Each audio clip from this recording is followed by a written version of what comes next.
Hello everyone and welcome back to Shadow Man Stories. I can picture some of you already in bed, maybe some of you just getting home from work. Wherever you are, whatever time it is, I'm glad you're here.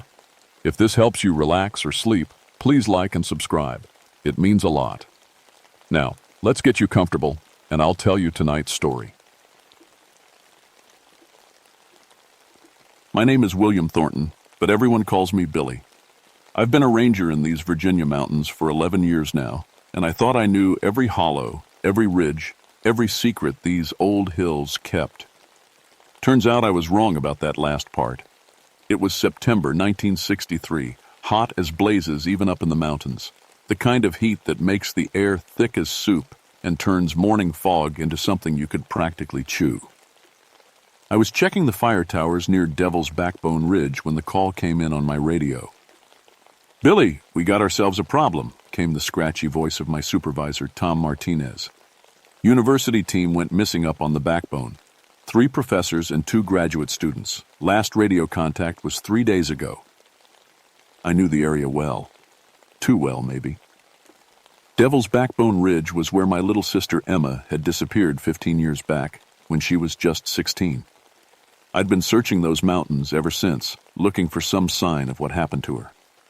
The local folks had their stories, talked about hollow folk living deep in the mountains, people who never came down, never showed themselves to outsiders. I'd always figured it was just talk to keep city folks away. The hike up to Devil's Backbone takes about 6 hours on foot. No roads, no easy paths, just old deer trails and rocky scrambles through rhododendron thickets so thick they block out the sun. I packed my usual gear, Winchester 30-30, Coleman lantern, first aid kit, and enough food for 3 days. My radio worked about half the time up there, depending on where the mountains decided to let the signal through. As I climbed higher, something felt wrong. Not wrong like a storm coming. I'd felt that plenty of times. This was different. The forest was too quiet. No bird calls, no squirrel chatter, no insects buzzing. Even the wind seemed muffled, like the trees were holding their breath. I found the survey team's base camp around noon on the second day. What I saw there made my skin crawl. The camp hadn't been destroyed or ransacked. It had been organized. 3 tents folded neat as you please, stacked in a perfect pile. Equipment sorted by type and size, arranged in careful rows. Food supplies gone, but not scattered or torn apart like bears would do. Everything was just too tidy, too deliberate. But it was the survey markers that really got my attention. These college folks had been doing geological work, mapping rock formations and soil types. Their metal markers should have been scattered around randomly, wherever they were taking measurements. Instead, I found them driven into the ground in perfect patterns, circles within circles, like some kind of ancient design. Reminded me of the Celtic knots my grandmother used to draw, but bigger, more complex. I radioed Tom, but got nothing but static. The mountains were keeping their secrets. That's when I found the first footprints. The tracks started near the organized campsite and led up toward the higher elevations. At first glance, they looked human, about the right size for adults. But when I got down on my hands and knees for a closer look, my blood went cold. These weren't normal human feet. Too long, too narrow. Extra toes. And the way they pressed into the soft earth suggested claws instead of regular toenails. I counted at least 5 different sets of prints, all barefoot, all wrong in the same way. I followed the trail for 2 hours, climbing steadily. The forest got quieter the higher I went. By 3,000 feet, I couldn't hear so much as a cricket. The silence pressed against my eardrums like cotton. That's when I found Dr. Margaret Hale. She was sitting beside a mountain stream, perfectly still, perfectly clean. Someone had washed her and dressed her in clothes I'd never seen in before, rough woven cloth that looked like it came from another century. Her eyes were open, staring at the water, but she didn't respond when I called her name. "Dr. Hale, can you hear? Me?" Nothing. I checked her pulse, steady and strong. No obvious injuries. But when I lifted her hand, it felt wrong. Too cold, too stiff. Like she'd been sitting there for hours without moving a muscle. I made camp right there, built a fire, tried to warm her up and get her talking. Around midnight, she finally spoke. They're still people, she whispered, not looking at me, but not people anymore. Been up there so long they've changed. They want to show us how to change too. Who? Who wants to show you? But she'd gone quiet again, back to staring at the water. The next morning I found Tommy Chen. He was maybe a quarter-mile upstream, lying on his back with his arms crossed over his chest, surrounded by mountain laurel flowers arranged in a perfect circle. What made my stomach turn wasn't just that he was dead, it was that he looked fresh. No decay, no smell, no signs that he'd been lying in the September heat for 3 days. His skin was pale but clean, like someone had been taking care of him. I'd seen plenty of bodies in Korea. I knew what death looked like after a few days in hot weather. This wasn't natural. Something moved in the trees above me. When I looked up, I caught a glimpse of a shape moving through the branches. Human-sized, but moving wrong. Too fast. Using arms and legs like an animal would, swinging from branch to branch in ways that should have been impossible for a person. "Hello?" I called out. "I'm a park ranger. Are you hurt?" The movement stopped. For a long moment, everything was silent. Then I heard my name. Billy. My sister's voice. Emma's voice. Clear as day, calling from somewhere in the thick trees to my left. "Billy, come home." But Emma had been dead for 15 years. And the voice was coming from my right now, then behind me, then up in the canopy above. Multiple places at once. I grabbed my rifle and started backing toward my camp. Dr. Hale was gone when I got back. No sign of struggle, no tracks leading away. Just gone, like she'd never been there at all. But her scent lingered, and underneath it something else, something wild and earthy, like wet leaves and old bark. I broke camp fast and kept moving up the mountain. The path got steeper, rockier. Ancient chestnuts towered over me, some of them easily 300 years old. Their branches formed a canopy so thick that midday looked like twilight. That's when I found the skulls. They were arranged in a spiral pattern in a natural clearing, maybe 30 of them. Human skulls, but modified. Extra holes drilled in precise patterns. Teeth filed to sharp points. Some had antler-like growths jutting from the forehead bones. They looked old, decades old, but they'd been maintained, cleaned, polished. In the center of the spiral sat Lisa Morrison, one of the graduate students. She was alive, but barely recognizable. Her fingers had stretched into claw-like extensions. Her teeth were filed to points, just like the skulls around her. When she looked at me, her eyes reflected the dim light like an animal's. "Don't come closer," she whispered, her voice rough and strange.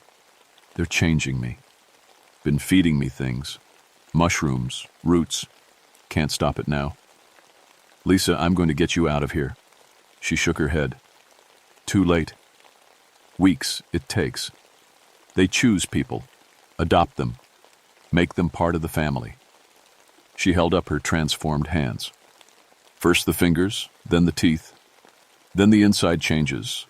Mind changes. Don't let them take you, Ranger Man.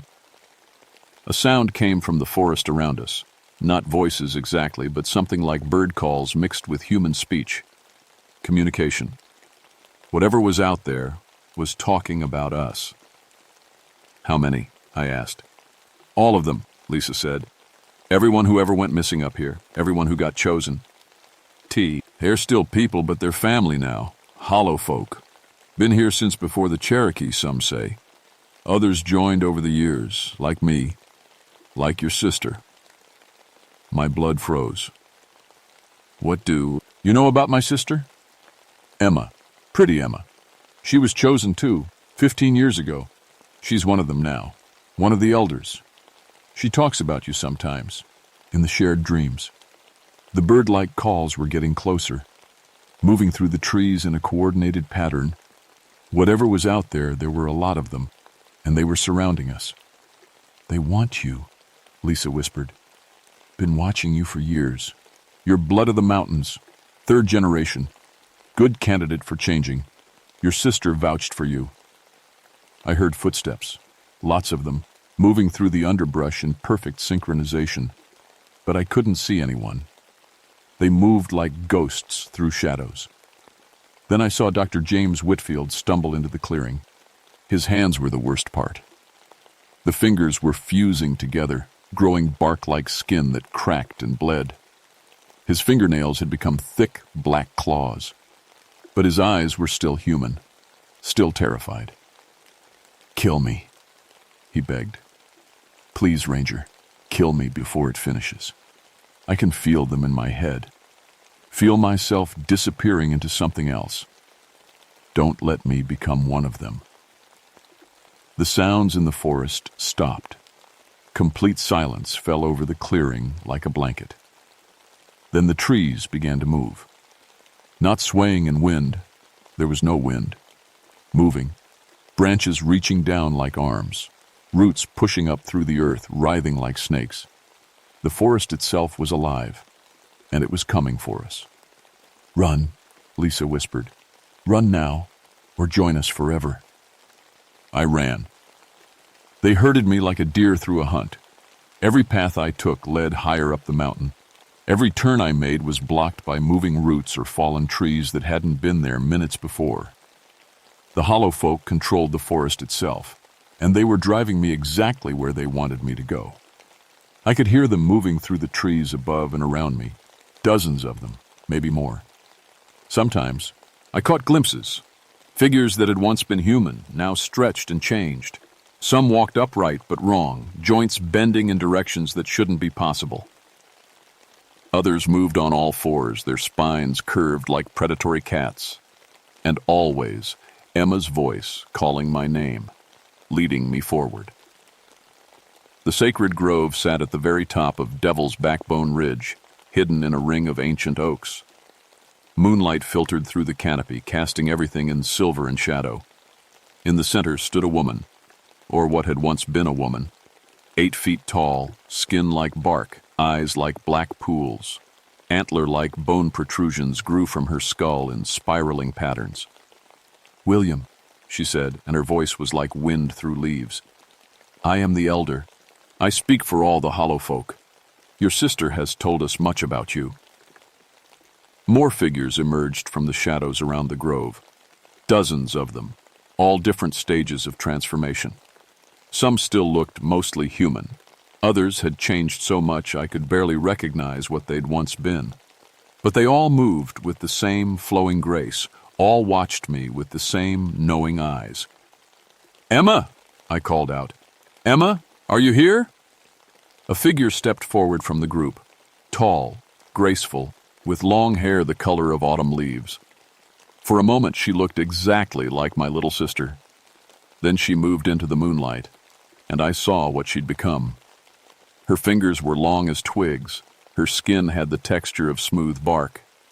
But her smile was still Emma's smile, and when she spoke, it was still her voice. "Billy, my big brother, I knew you'd come, eventually." "Emma, what did they do to you?" "They didn't do anything to me. I chose this." She spread her arms wide, and I saw that thin membranes connected her elongated fingers like bat wings. "I was lost, Billy, scared and alone up here. They found me, took care of me, showed me a better way to live." The elder stepped closer. "Your species is destroying the world, William, cutting down forests, poisoning rivers, killing the animals. We represent evolution, humanity in harmony with nature. We offer you the same choice we offered your sister." Around the grove, I could see other figures being brought forward. Dr. Edward Ross, completely transformed but still recognizable, nodded at me. "It's not death, Ranger. It's becoming something more. We share consciousness now, share memories, knowledge, purpose. No more loneliness, no more fear." "And Kevin Park?" I asked, thinking of the last missing graduate student. The elder gestured to a cocoon-like structure hanging from one of the oak trees, made of bark and organic matter, pulsing with life. Something human-shaped moved inside it. "The transformation takes time," she explained. Days for the body to change, weeks for the mind to adapt. But the result is beautiful. Perfect harmony between human intelligence and natural adaptation. Emma moved closer to me. You can join us willingly, Billy. Tonight, during the harvest moon, or you can fight us and lose anyway. But either way, you're not leaving these mountains as you are.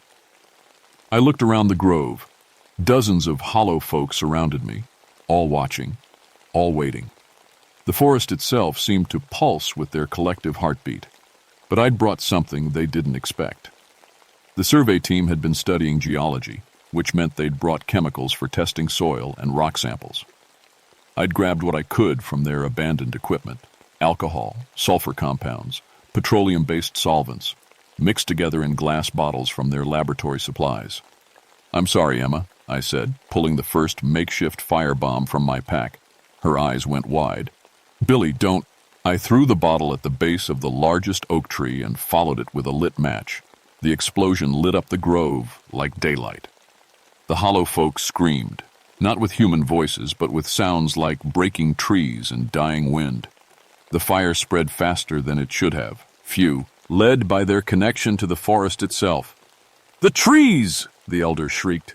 "You're killing the trees!" They rushed at me then, all of them at once. But the fire created a barrier between us, and their forms, adapted for forest life, couldn't handle the artificial chemicals burning in the flames. I fought my way out of the grove with more firebombs, leaving a trail of burning forest behind me. The hollow folk didn't follow. They stayed to fight the flames, to save what trees they could. The last thing I heard as I stumbled down the mountain was Emma's voice calling after me, not angry, sad. "You could have been part of something beautiful, Billy. You could have come home." I made it back to civilization 3 days later, half dead from exhaustion and smoke inhalation. The official report classified the incident as a geological survey accident resulting in forest fire. The missing team members were declared dead, victims of the blaze. All records were sealed under national security protocols. But I knew the truth, and the truth followed me home. The dreams started immediately. Every night, I saw the forest as the hollow folk saw it, a living network of consciousness stretching across the mountains. I could feel every tree, every root, every creature moving through the woods. And sometimes, in the quiet hours before dawn, I could hear Emma's voice whispering to me across the miles. My hearing got sharper. My night vision improved. Small changes, but changes nonetheless. The brief time I'd spent in their territory had started something in me, some alteration that might take years to complete. I began keeping records, newspaper clippings about missing hikers, unexplained disappearances in remote areas, not just in Virginia, but throughout the Appalachian range, West Virginia, Kentucky, Tennessee, North Carolina. The pattern was everywhere once you knew how to load. Okay for it. Other rangers started reaching out. Quiet conversations, shared stories that never made it into official reports. We formed an unofficial network, tracking incidents, sharing information. Because the hollow folk weren't unique. They were just one adaptation among many, one evolutionary experiment hiding in America's deepest wilderness. Sometimes, on clear nights when the wind is right, I can still hear Emma calling my name from Devil's Backbone Ridge. She doesn't sound angry anymore, just patient, like she's waiting for me to understand that the offer still stands. The mountains keep their secrets, but they're generous with their gifts if you're willing to pay the price. I keep my rifle clean and my firebombs ready, because I know that someday I'll have to go back up that mountain, maybe to save someone else who got too close to the truth, or maybe to finally accept my sister's invitation to come home. The hollow folk are still up there, deeper in the mountains now, more careful about who they reveal themselves to. But they're patient. They've got all the time in the world. And every night, in my dreams, the forest calls me back.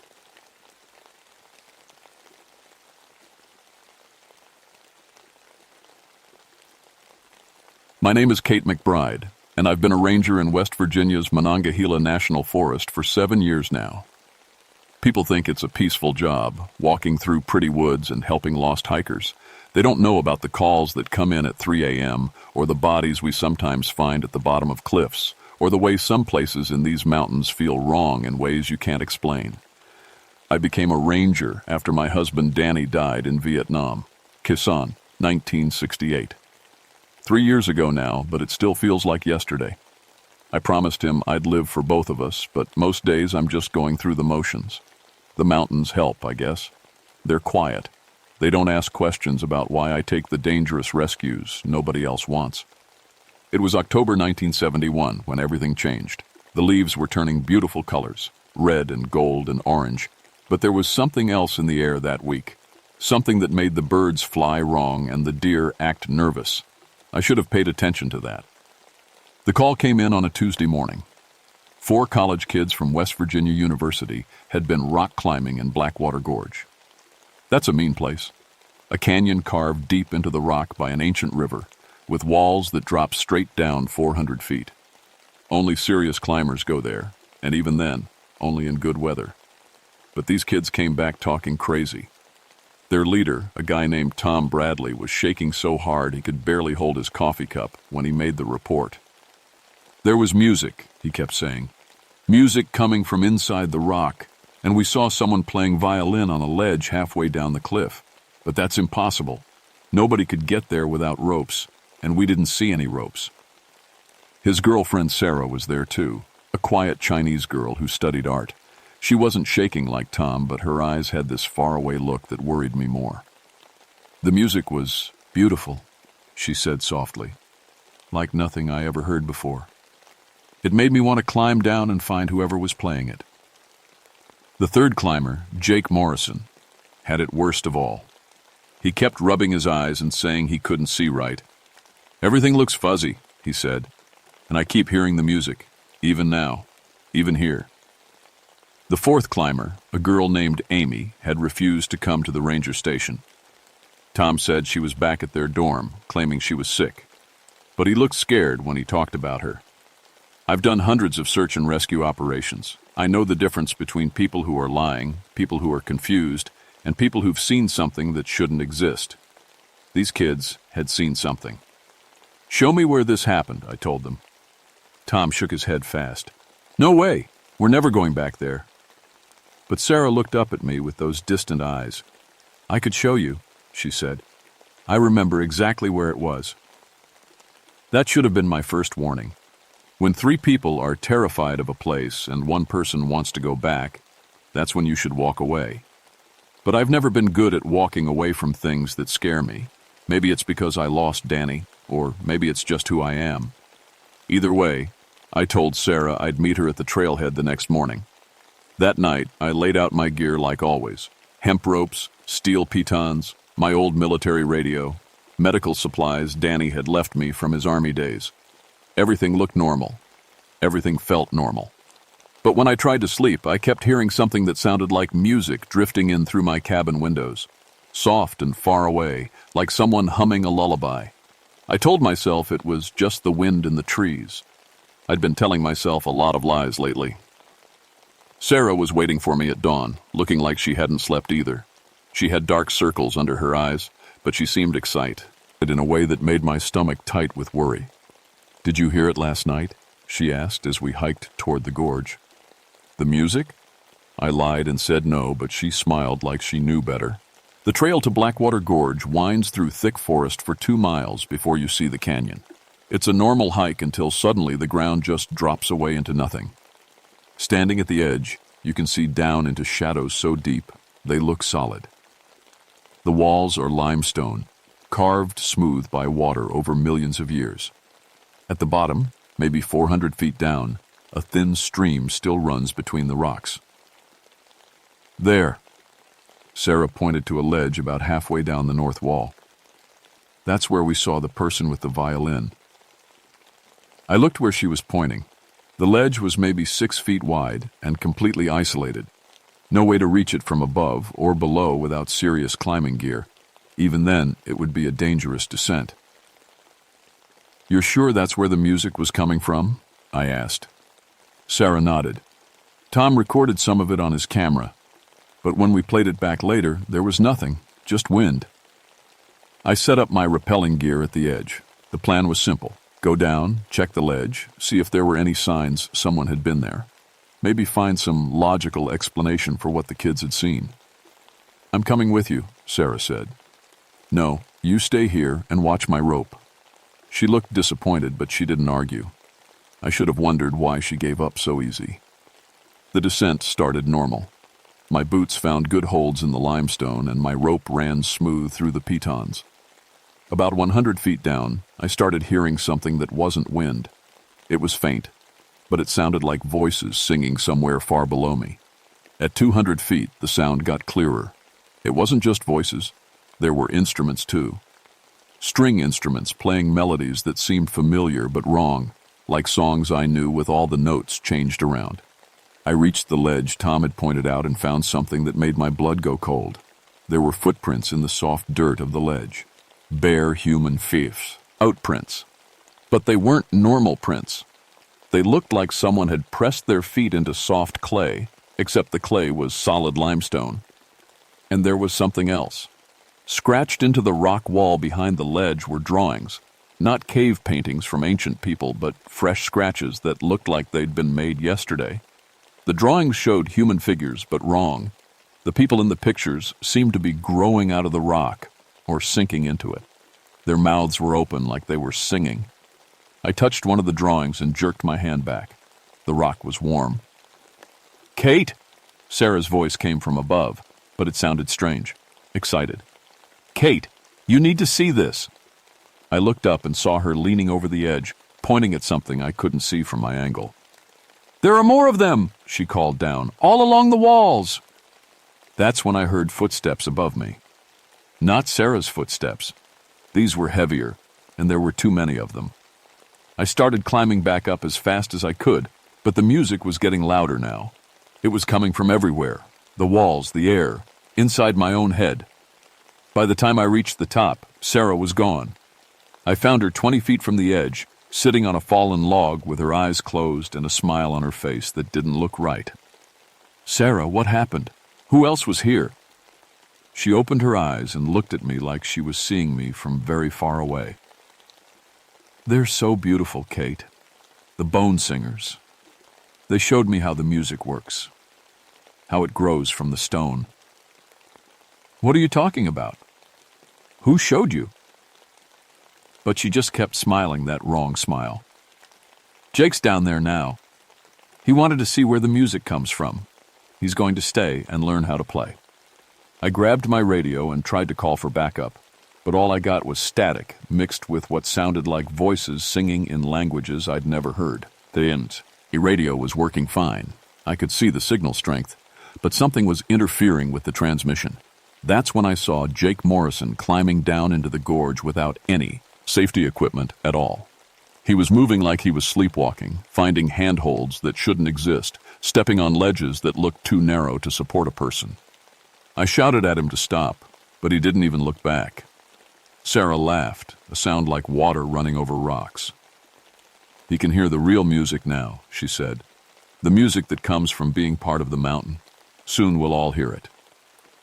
I tied a new rope and went down after Jake as fast as I could. The music was so loud now it felt like it was coming from inside my bones. And for just a moment, hanging on that rope 300 feet above the canyon floor, I understood why Jake was climbing down there. The music was beautiful. It promised things I'd been wanting since Danny died. Peace and rest and an end to all the hurt. But then I saw Jake again, and the spell broke. He was stuck in the limestone wall up to his chest, but he wasn't struggling. He was smiling and moving his hands like he was conducting an orchestra. His fingers were white as bone, and when he moved them, music came out of the rock around him. "Jake!" I called. "Jake, can you hear me?" He turned his head toward me, and his eyes were solid black.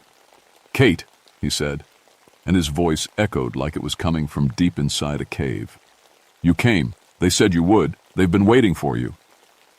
That's when I saw the others. They were everywhere once I knew how to look. Human shapes pressed into the limestone walls like someone had pushed them into soft clay and left them there to harden. But they weren't dead. Their eyes moved to follow me as I climbed past them. Their mouths opened and closed in silent songs. Some of them looked fresh, maybe weeks old. Others seemed ancient, their features worn smooth by time but still recognizably human. Men, women, children, all of them trapped in the rock, but somehow still alive. Jake was still talking to me from his place in the wall. "It doesn't hurt, Kate. It's the most beautiful thing you can imagine." They showed me memories from 100 years ago, from people who came here during the Civil War to hide from the fighting. They found peace here. Real peace. I tried to pull him out, but his body was fused with the stone like he'd grown there. The limestone around him was warm to the touch and felt almost alive. "We can't leave," Jake said, "but we don't want to. Listen to the music, Kate. Really listen." And God help me, I did listen. The music was everywhere now, rising from the walls, from the partially buried people, from Jake himself. It was the most beautiful sound I'd ever heard, like every sad song that ever made me cry and every happy song that ever made me dance, all mixed together into something perfect. For a moment, I wanted nothing more than to find a soft spot in the limestone and let myself sink into it. Let the music take away all the pain of losing Danny, all the guilt of being alive when he was dead, all the loneliness that followed me everywhere I went. Then I heard Sarah screaming from somewhere above me. I climbed back up as fast as I could, following the sound of her voice. She was about 50 feet down from the rim, pressed against the canyon wall with her hands clawing at the rock. But she wasn't trying to climb up. She was trying to climb into the stone itself. "Sarah, stop! What are you doing?" She looked at me with wild eyes. "They showed me, Kate. They showed me how to join the music, how to become part of something beautiful forever." Her fingernails were bleeding from scratching at the limestone, but where she scratched, the rock looked soft, like she was leaving handprints in wet cement. "Sarah, we need to get out of here, now." But she shook her head. "I can't leave. The Bone Singers need me. They've been alone so long, and they make such beautiful music together. Listen." The music was different now, sadder, more urgent. It sounded like voices calling from underwater, begging for help. And underneath it all, I heard something that made my heart stop. Danny's voice, singing an Irish folk song he used to hum while he shaved in the mornings.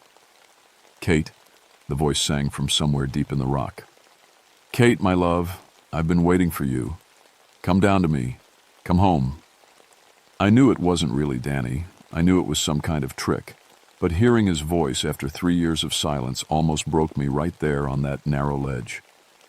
"That's not him," I whispered to myself. "That's not him." But the voice kept singing, and it sounded so much like Danny that I could almost see his face, almost feel his arms around me. Sarah was watching me with something like pity in her eyes. "They know everything about us, Kate. All our pain, all our loneliness. They can take it away. They can give us what we need." That's when I realized this wasn't just about some college kids who heard strange music. These things, the Bone Singers, they were hunting people. People who were hurting, people who were lost, people like me who had holes in their hearts that nothing seemed to fill. I grabbed Sarah's arm and tried to pull her away from the wall, but she was stronger than she should have been. And when I looked at her hands, I saw that her fingertips were turning white and hard, like they were becoming stone. "It's too late for me," she said gently. "But it's not too late for you. You can choose, Kate. You can join us willingly, or you can fight it and suffer." The music got louder, and now I could hear dozens of voices singing together. All the people trapped in these walls, all the Bone Singers who had once been human, calling for me to come home. And standing at the back of the cave, just barely visible in the shadows, I saw a figure that looked exactly like Danny. He was smiling and holding out his hand to me. Every part of me wanted to go to him. Every part of me wanted to believe it was real. But I still had my rosary beads in my pocket, the ones I'd carried since I was a little girl, the ones I'd stopped believing in after Danny died. When I touched them, the music got quieter for just a moment. Long enough for me to remember that Danny would never want this for me. The real Danny would want me to live, not hide from life in a cave full of singing bones. I pulled out my climbing knife and cut Sarah's rope. She fell, but not far. The limestone wall caught her like it was made of soft clay, and she sank into it up to her waist. She was smiling as she disappeared. "Thank you," she whispered as the rock closed around her. "Thank you for helping me come home."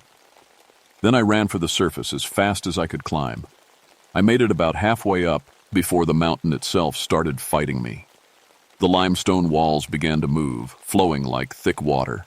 Handholds disappeared just as I reached for them. Ledges crumbled under my feet.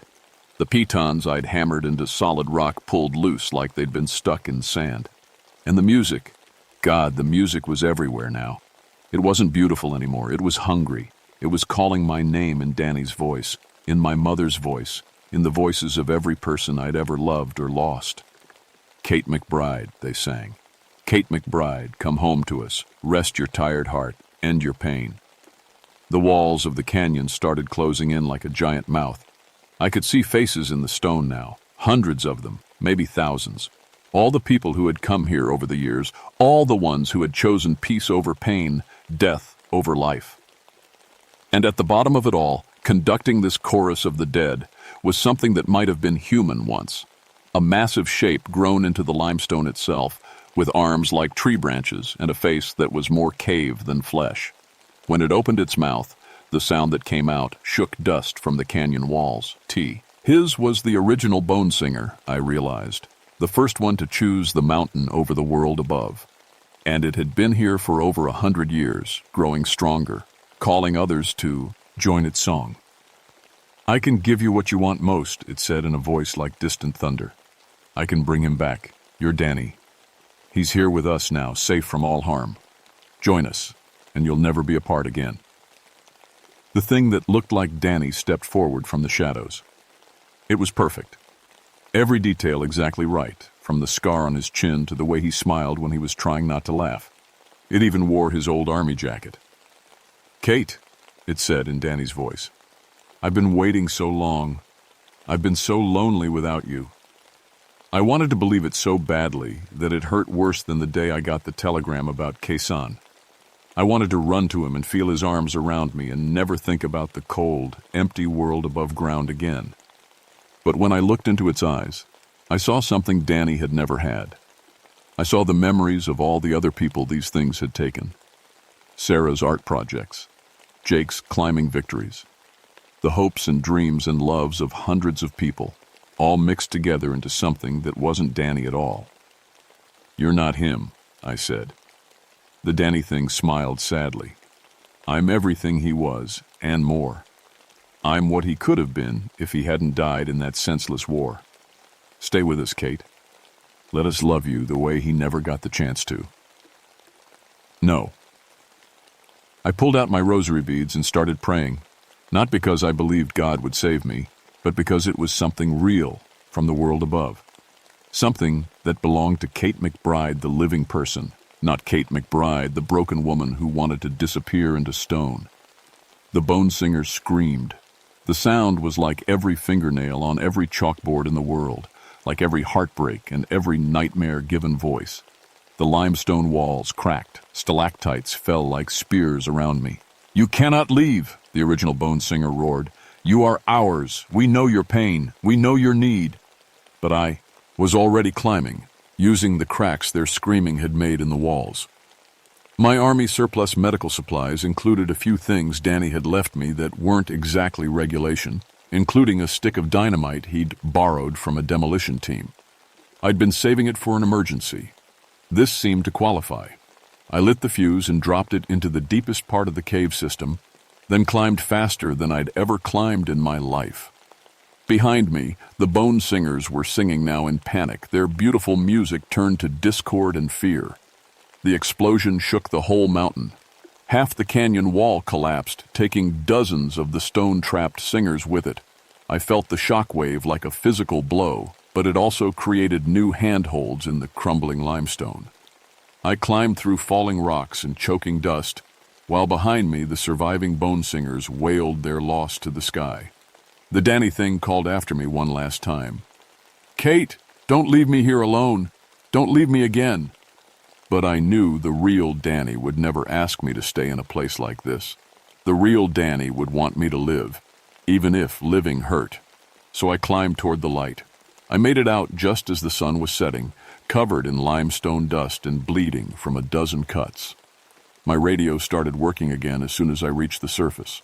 I called for backup and medical teams, though I wasn't sure what I was going to tell them. They found Jake Morrison 3 days later when the rescue team finally made it down to the collapsed cave system.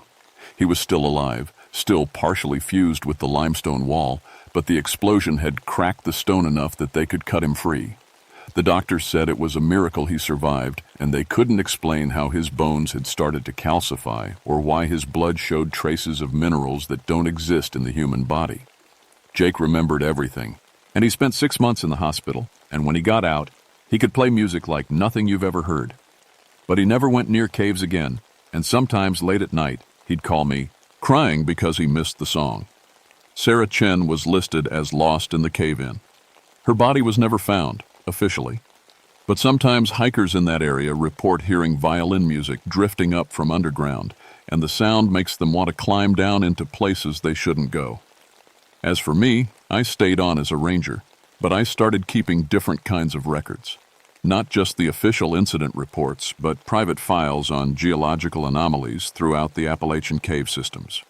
Places where people go missing in ways that don't make sense. Places where the rock feels warm to the touch and hikers report hearing music that makes them want to never leave. The bone singers aren't gone. I've learned to recognize the signs: unusual limestone formations, reports of beautiful music from underground, missing persons cases where the people vanished near cave systems. They're out there, calling to people who hurt the way I hurt, offering peace that comes at the price of everything that makes us human. Sometimes, late at night in my cabin, I still hear Danny's voice calling from somewhere deep underground. The Kate who first went down into Blackwater Gorge might have answered that call, but that Kate died in the canyon along with the bone singers I destroyed. The Kate who climbed back out is harder to break. I've saved 47 lives in my 7 years as a ranger. I plan to save a lot more. And if that means keeping people away from places where the stone sings lullabies, then that's what I'll do. Because I learned something down there in the dark. The dead don't sing to call us home. They sing to keep us from leaving.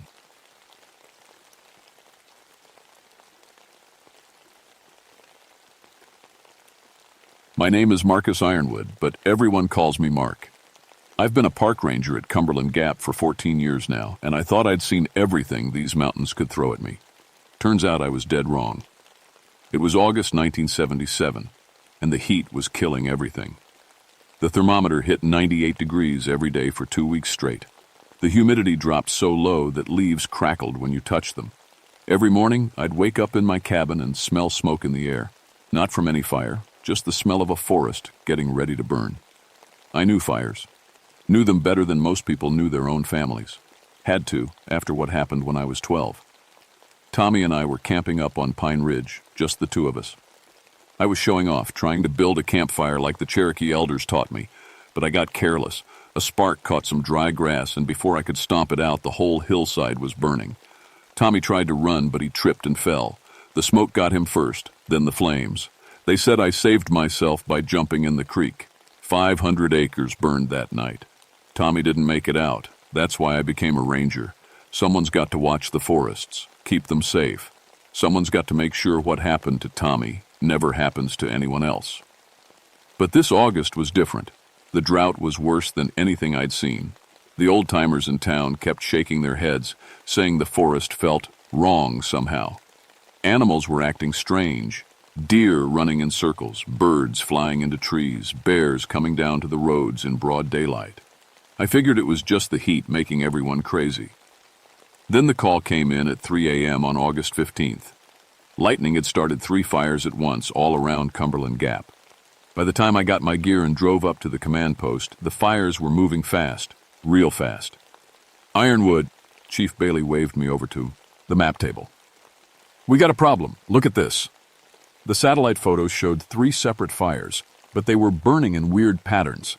Instead of spreading out in normal circles, they were moving in straight lines toward each other. like they were being guided. "Must be the wind," I said, but even as I said it, I knew it wasn't right. The wind was calm that night, dead calm. "There's more," Bailey pointed to another photo.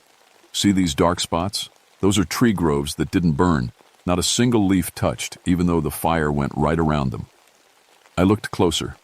He was right. Perfect circles of green trees sat in the middle of burned ground, like someone had drawn circles with a compass and told the fire to stay out. "Fire doesn't work that way, Chief." "I know. That's why you're going up there. Take the ATV and get me some answers." I loaded my gear and headed up the mountain road. The smell of smoke got stronger with every mile, but underneath it was something else. Something sweet and earthy, like the smell of rich dirt after rain, which was impossible because it hadn't rained in weeks. When I reached the first burned area, I stopped the ATV and just stared. The damage was complete, everything black and dead for acres. But there, right in the middle, stood a grove of old oak trees. Their leaves were still green. Their bark wasn't even scorched. I walked to the edge of the grove and put my hand on the nearest tree. The bark was cool to the touch, even though the ground around it was still warm from the fire. That's when I heard it. A sound like whispering, but not quite. Like wind in the leaves, but there was no wind. And for just a second, I could have sworn the tree moved under my hand. Not swaying, actually moved, like it was trying to step away from me. I jerked my hand back and looked around. The forest was dead quiet except for that whispering sound. No birds, no insects, nothing. Just the whisper of leaves that shouldn't have been moving. I got back on the ATV and drove to the next grove. Same thing. Perfect circle of unburned trees, cool bark, that weird whispering sound. By the time I'd checked all three sites, the sun was coming up, and I was starting to feel like someone was watching me. The next day, I brought Dr. Sarah Chen up from the university to look at the groves. Sarah was a forest pathologist. She studied tree diseases and weird plant behavior. If anyone could explain what I'd seen, it would be her. "This is impossible," she said, kneeling next to a massive white oak that should have been ash by now. "Look at this bark. It's not just unburned. It's healthier than it should be. These trees are actually growing faster than normal." She took out her measuring tape and wrapped it around the trunk. "Mark, this tree has grown 6 inches in diameter since the fire. That should take years, not days." I helped her collect soil samples from inside and outside the grove. The dirt inside the circle was dark and rich, full of nutrients. The dirt outside was ash and dust. "There's something else," I said, and told her about the whispering sounds and the feeling that the trees were moving. Sarah looked at me like I was getting heat stroke. "Trees don't move, Mark, and they don't whisper." But as soon as she said it, the leaves above us rustled. Both of us looked up. There was no wind at all. "Okay, that's weird," Sarah admitted. We spent the whole day taking measurements and samples. Sarah set up cameras to monitor the groves overnight. "If something's happening to these trees, we'll catch it on film," she said. I drove her back to town as the sun was setting. The whole drive, I kept looking in my mirrors, feeling like something was following us. But the road behind us was empty. That night, I couldn't sleep. I kept thinking about Tommy, about that night when I was 12. The fire had started the same way. 3 lightning strikes at once. And Tommy had died in a grove of trees, just like the ones that survived this fire. Around midnight, my radio crackled to life. "Mark, you there?" It was Dave Hensley, the night security guard at the park entrance. "I'm here, Dave. What's wrong?" "You need to get down here. Something's happening to the trees." I threw on my clothes and drove to the park entrance.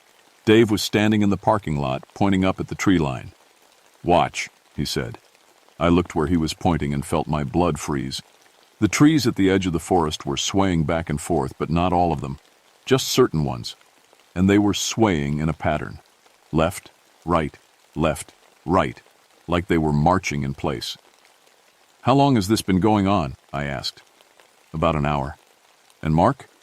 I swear I saw one of them step out of line. Watched it move maybe 10 feet closer to the road, then step back. I grabbed my flashlight and headed toward the trees. Dave caught my arm. "Don't go up there alone." I have to. It's my job. But as I got closer to the tree line, the swaying stopped.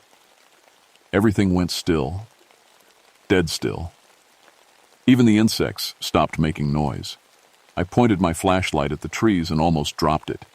Carved into the bark of the nearest oak was a face, a human face, but stretched and distorted, like it was trying to push through the bark from inside the tree.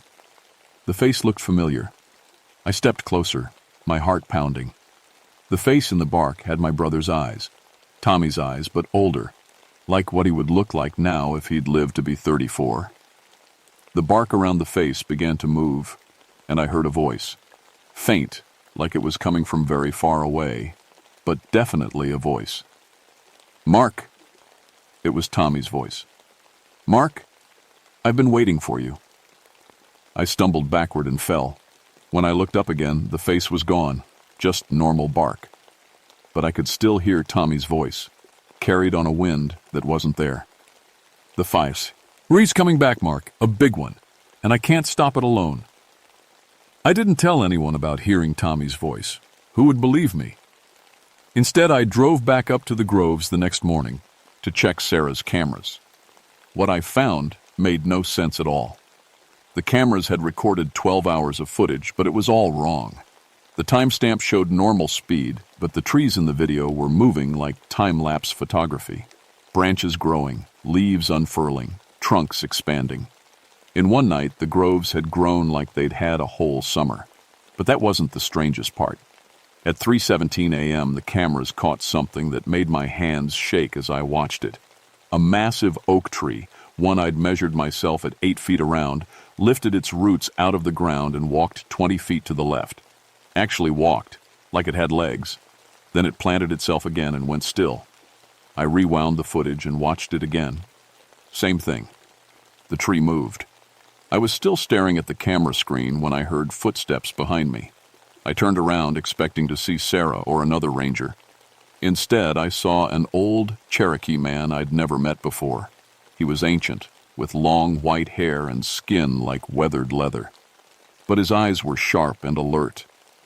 "You're Joseph Nightwalker," I said. I'd heard about him from the tribal elders, but he rarely came down from his cabin up on Lookout Mountain. "And you're the boy who lost his brother to the fire," he said. His voice was quiet but strong. "The trees remember that night, Mark. They remember Tommy." "How do you know about Tommy?" Joseph pointed to the grove behind me. "Because he's still here.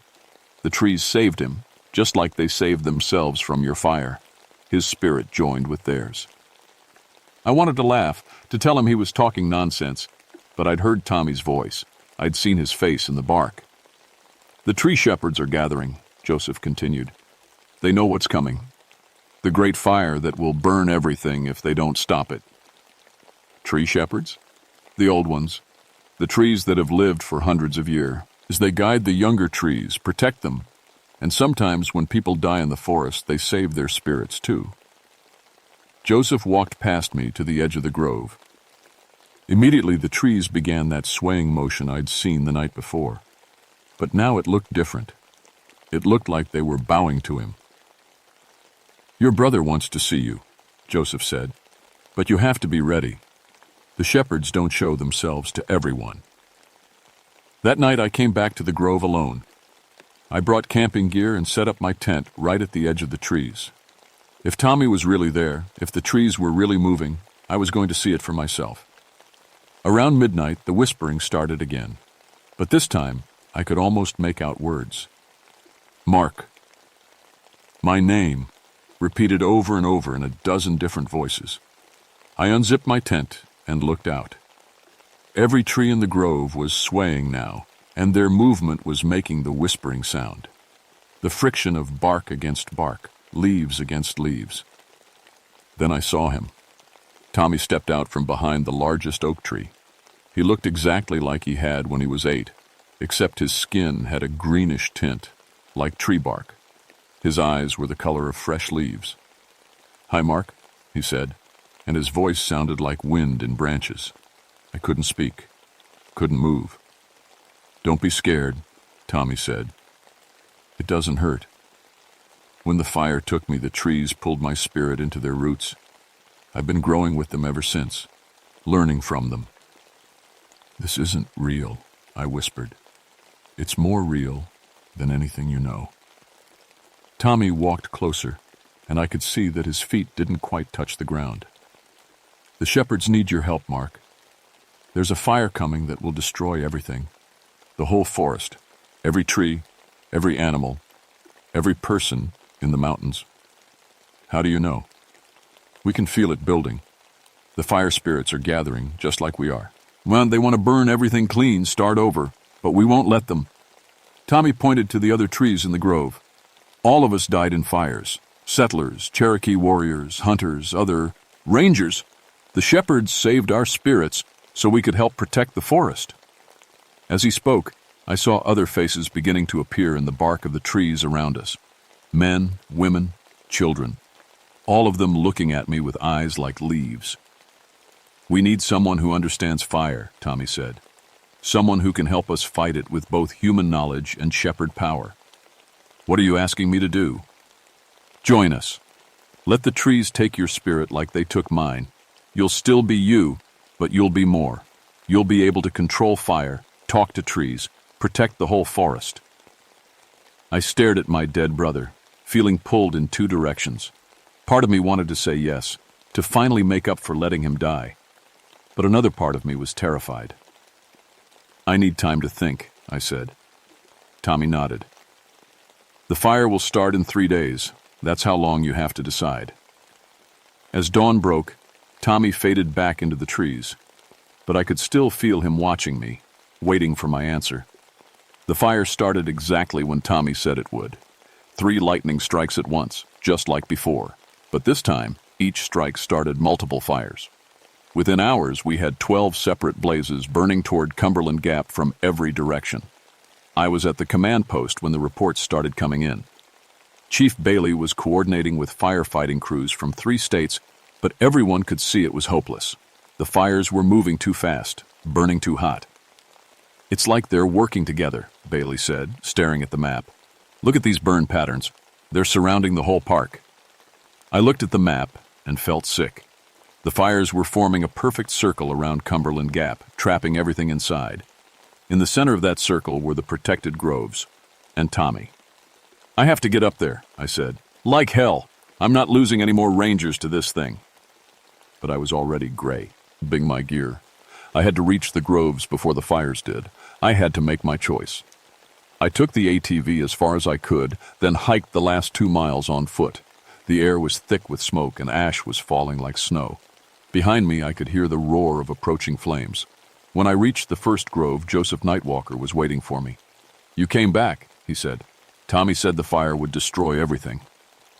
Joseph nodded grimly. This isn't a natural fire, Mark.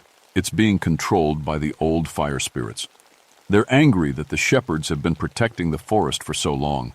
They want to burn it all down and start over.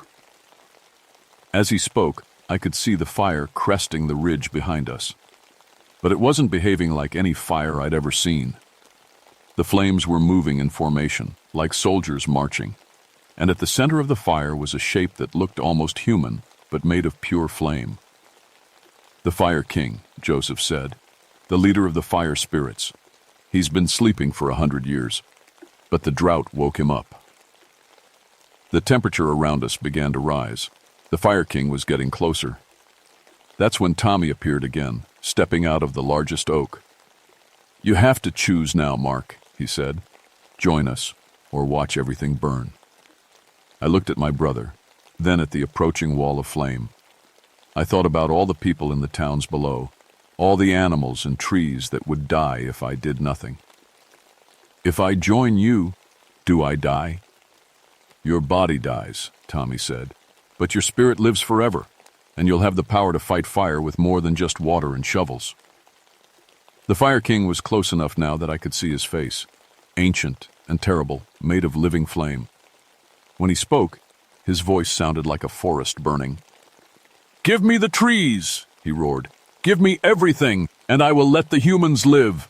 No, Tommy shouted back. The Force! It has been here for thousands of years. We won't let you destroy it.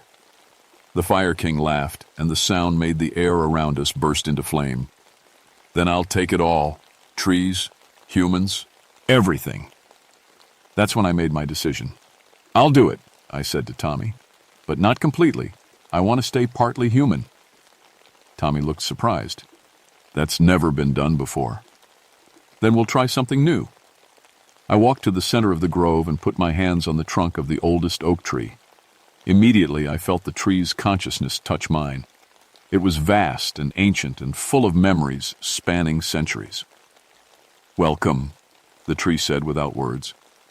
I felt my consciousness begin to merge with the shepherd collective.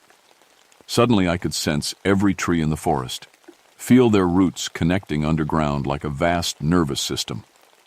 I could feel the approaching fire like a fever in the earth. But I held on to my human self too. I kept my memories, my training, my knowledge of fire behavior. The Fire King reached the edge of the grove and stopped. He could sense that something had changed. A new shepherd, he snarled. It doesn't matter. Fire always wins in the end. He raised his arms, and flames shot toward the grove. But this time, I was ready. I reached out with my new tree sense and felt every root, every branch, every leaf in the forest. Then I did something that had never been done before. I made the trees fight back. Oak trees bent their branches down to scoop up dirt and throw it on the flames. Pine trees shot streams of sap that cooled and hardened when it hit the fire.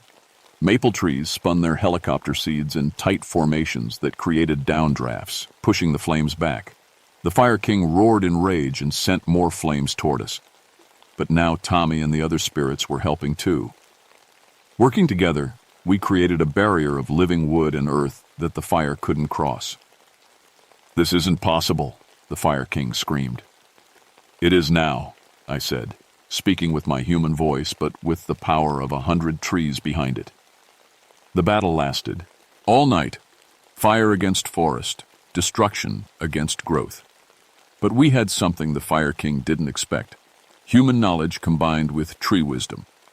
I used my training in fire behavior to predict where he would strike next. The trees used their centuries of experience to counter every attack. Slowly, we began to push the fire back. As dawn broke, the Fire King made one last desperate attack. He gathered all his remaining power and launched himself directly at the heart of the grove. That's when I did something that surprised even me. Instead of trying to stop him, I opened myself up and let him into the tree network. For a moment, fire and forest were connected.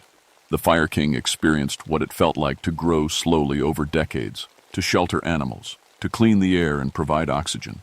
And I experienced the wild freedom of flame, the joy of clearing away the old to make room for the new. I understand now, the Fire King said, his voice no longer angry. Fire and forest need each other, but not like this. Not destruction without purpose.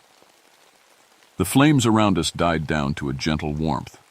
The Fire King's form became less harsh, more like a campfire than a wildfire. We can work together, I said. Controlled burns to keep the forest healthy. Fire when it's needed, protection when it's not. The Fire King considered this. Then he nodded. A balance. Yes, that might work. The Great Fire ended that morning. The newspapers called it a miracle. 12 separate wildfires that just suddenly went out all at once. The official report blamed it on an unexpected change in wind patterns and humidity.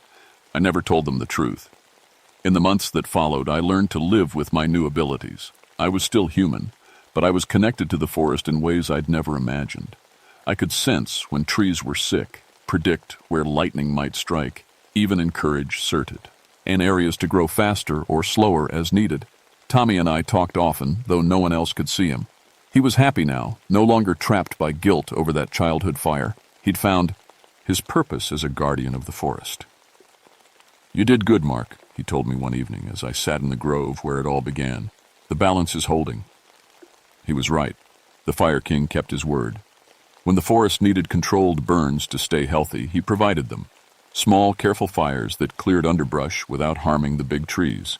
And when dangerous wildfires threatened, the tree shepherds worked with human firefighters to contain them.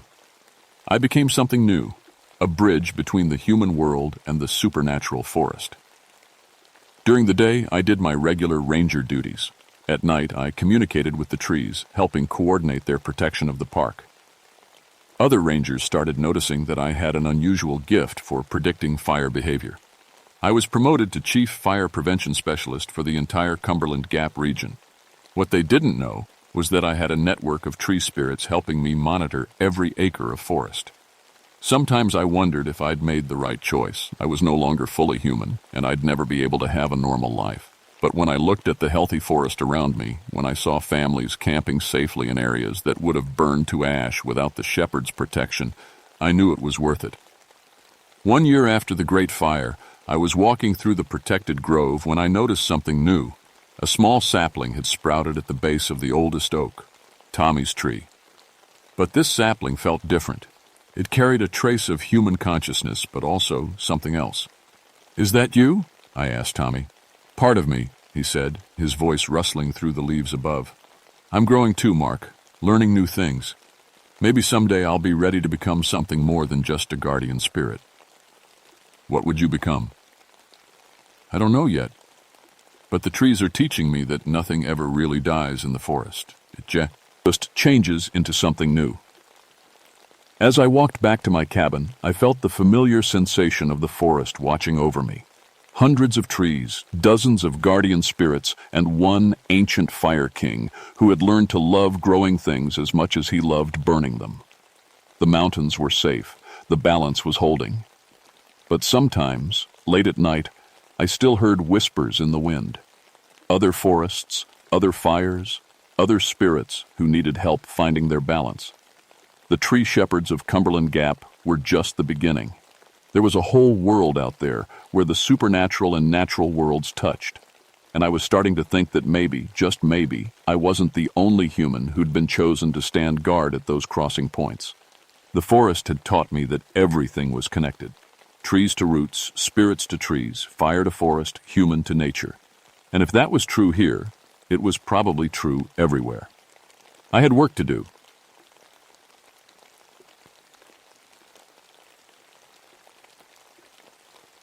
My name is Jennifer Stormwind, and I've been a park ranger for 9 years. Most people call me Jen.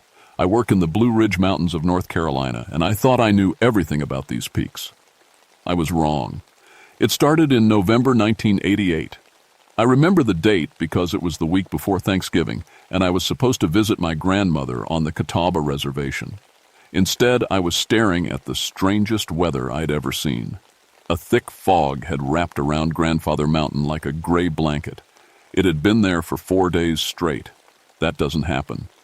Mountain fog burns off when the sun comes up. Wind pushes it around. But this fog just sat there, perfect and round, like someone had drawn a circle on the map. I stood in the ranger station looking at the weather reports. Nothing made sense. The wind was blowing 15 miles per hour from the west. The temperature was rising. Every rule I'd learned in my meteorology classes said that fog should be gone. "Any word from the hiking group?" asked Mike, my partner. He was drinking coffee and looking worried. "Nothing since Tuesday," I said. 6 people don't just disappear. But they had. Tom Bradley and his friends had gone up the mountain trail Tuesday morning. Their cars were still in the parking lot. Their GPS units showed signals, but the locations made no sense. According to the computer, they were walking through solid rock. I grabbed my gear: rescue pack, radio, emergency medical kit. I'd done this 73 times before. People got lost, hurt, scared. I brought them home. That was my job. "You sure about going up there alone?" Mike asked. "I grew up in these mountains," I said. "A little fog won't stop me." I was being tough, but the truth was the fog made me nervous. It reminded me of the stories my grandmother used to tell, stories about spirits in the mist, stories I'd stopped believing when I went to college. The trail started normal. Pine trees, rocky ground, the smell of old leaves.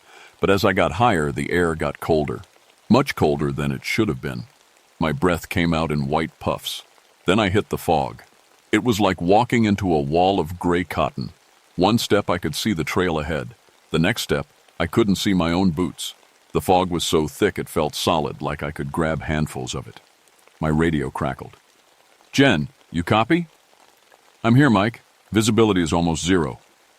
Your GPS is acting weird. Shows you're moving in circles. I looked at my GPS unit. The screen was spinning. The compass needle swung back and forth like it couldn't decide which way was north. Must be the mountains messing with the signal, I said. But I didn't believe it. I'd used GPS up here hundreds of times. The temperature dropped again. My fingers started getting numb. I put on my gloves and kept walking, following the trail by feel. That's when I heard the voices. Soft at first, like people talking far away. I stopped and listened. The voices seemed to come from everywhere at once. Above me, below me, all around me. Hello? I called out. Tom? Is that you? The voices stopped. I waited. But there was only silence and the sound of my own breathing. I kept walking. 20 minutes later, I found the first camera. It was lying in the middle of the trail, half covered with frost. I picked it up. It belonged to Susan Martinez, one of the hikers. The camera was freezing cold, like it had been in a freezer. I looked through the pictures on the digital display. Normal hiking photos at first, the group smiling, pointing at views, eating lunch. Then the pictures got strange. In the later photos, there were shapes in the background, tall, thin shapes that looked almost like people, but made of fog. In one picture, a misty hand seemed to be reaching toward the camera. My radio crackled again. Jen, we're getting some weird readings on the weather equipment. What kind of weird? Temperature sensors are showing pockets of air at 20 below. 0. But only in small spots. And they're moving around. I looked at the camera again. In the last photo, Susan was smiling, but her breath wasn't visible. That meant the air around her was warm. But frost covered everything in the picture. I put the camera in my pack and kept going. The fog got thicker. Shapes moved in my peripheral vision, but when I turned to look, there was nothing there. Then I heard my name. Jennifer. It was a woman's voice speaking softly. It sounded familiar, but I couldn't place it. Who's there? I called out. Jennifer Stormwind. Now the voice was behind me. I spun around but saw only gray fog. Jennifer Stormwind of the Catawba people. The voice was speaking in the old language, words my grandmother had taught me when I was little. Words I hadn't heard in years. My hands were shaking, and not from the cold. I'd been in the fog for 2 hours when I found Susan Martinez. She was sitting on a fallen log, perfectly still. At first I thought she was dead.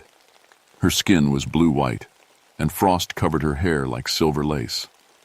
But when I got closer, her eyes opened. Ranger Stormwind, she said. Her voice was calm, dreamy. I was waiting for you. I dropped my pack and pulled out my medical kit. Susan, we need to get you out of here.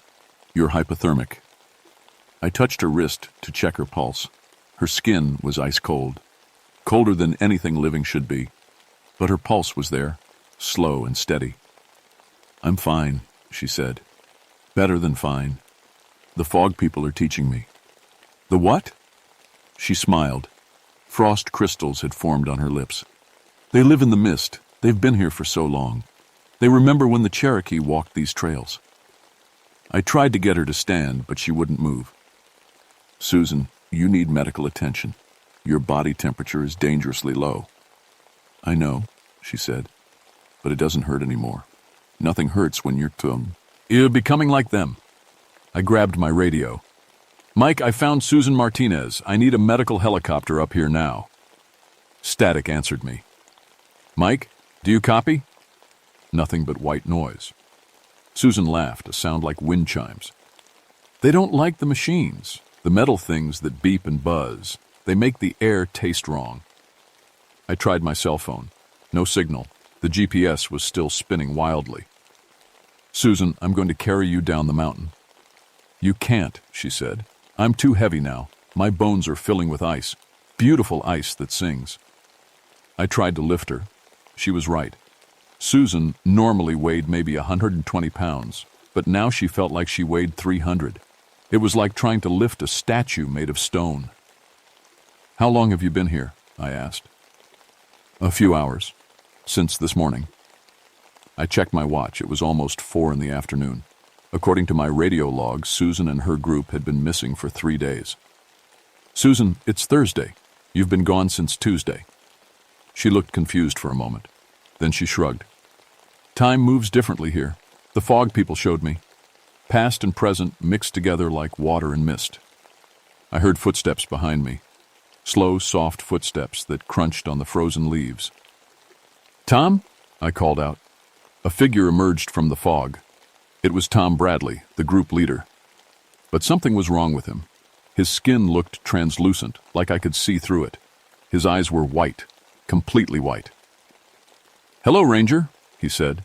His voice echoed strangely, like he was speaking from inside a cave. Tom, thank God. Are you hurt? Where are the others? They're safe, he said. We're all safe now. The Mistwalkers took away our pain. He stepped closer. I could see through his hand to the trees behind him. What happened to you? I whispered. I chose this, he said. My back was killing me. Arthritis from 20 years of construction work. But now don't hurt. I float instead of walking. I can see through the fog like it's clear air. Susan stood up from the log. When she moved, her body drifted like smoke. It's wonderful, Ranger, she said. No more worrying about bills or jobs or getting old. Just peace in the mist. I backed away from them. This isn't real. People don't turn into fog. Your grandmother knew, Tom said. She told stories about the cloud spirits, the ones who help people when the mountain tries to kill them. How do you know about my grandmother? They remember her, Susan said. The Mistwalkers remember everyone who ever walked these trails. They remember the Cherokee who died here. They remember the settlers who froze in winter storms. They remember all of us. The fog around us started to move. It swirled in patterns, forming shapes. I saw faces in the mist. Old faces, young faces, faces that looked like they belonged to people from different time periods. You can join us, Tom said. Just stop fighting the cold. Let it fill you up. It's like going to sleep, except you wake up free. I turned and ran. Behind me, I heard Susan and Tom calling my name. But their voices seemed to come from the fog itself, not from their bodies. I ran blindly through the gray mist, branches grabbing at my jacket, rocks trying to trip me. My breath came in sharp puffs. The cold was getting worse, seeping through my clothes like ice water. After what felt like hours, I stopped. I was completely lost. The fog was so thick I couldn't see my hand in front of my face. That's when I heard the singing. It was beautiful and terrible at the same time. Voices harmonizing in languages I didn't recognize. Some sounded like Cherokee words. Others were older, stranger. The singing was getting closer. I found the rest of Tom's hiking group in a clearing I'd never seen before. They were standing in a circle, perfectly still. David Park, Maria Santos, Jake Wilson, and Amy Chen. All of them had that same translucent look, like they were made of fog and moonlight. In the center of the circle was something that made my blood freeze. Dozens of people, maybe hundreds. They stood in perfect rows, all facing the same direction. Some wore modern hiking clothes. Others were dressed like settlers from the 1800s. A few wore buckskin and feathers. All of them had white, empty eyes. Welcome, Jennifer Stormwind, said a voice behind me. I turned around. An elderly Cherokee woman was walking toward me through the fog. She looked solid, more real than the others. Her long gray hair was braided with feathers and beads. Who are you? I asked. I am Mary Youngbird, she said. I died in 1838, on the trail your people call the Trail of Tears. But I did not die as humans die. I became something else. The fog around her swirled and danced. These mountains called to me as I froze. The mist offered me a choice, die in pain or live forever in the clouds. This is impossible, I said. People don't live in fog. Your grandmother believed, Mary said. She knew the old stories. She knew that some spirits never leave the places they love. She raised her hand and the fog formed shapes around us. I saw images like a movie made of mist. Cherokee families walking through snow. Soldiers with guns. People falling, dying, freezing. We were forced from our homes, Mary said. But some of us found a way to stay. The mountain spirits taught us. They showed us how to become part of the mist, part of the wind, part of the eternal cold that lives on these peaks. The images changed. I saw settlers building cabins, families getting lost in blizzards, modern hikers falling from cliffs. We save the ones we can, Mary said, the ones who are dying from the cold, from falls, from being lost.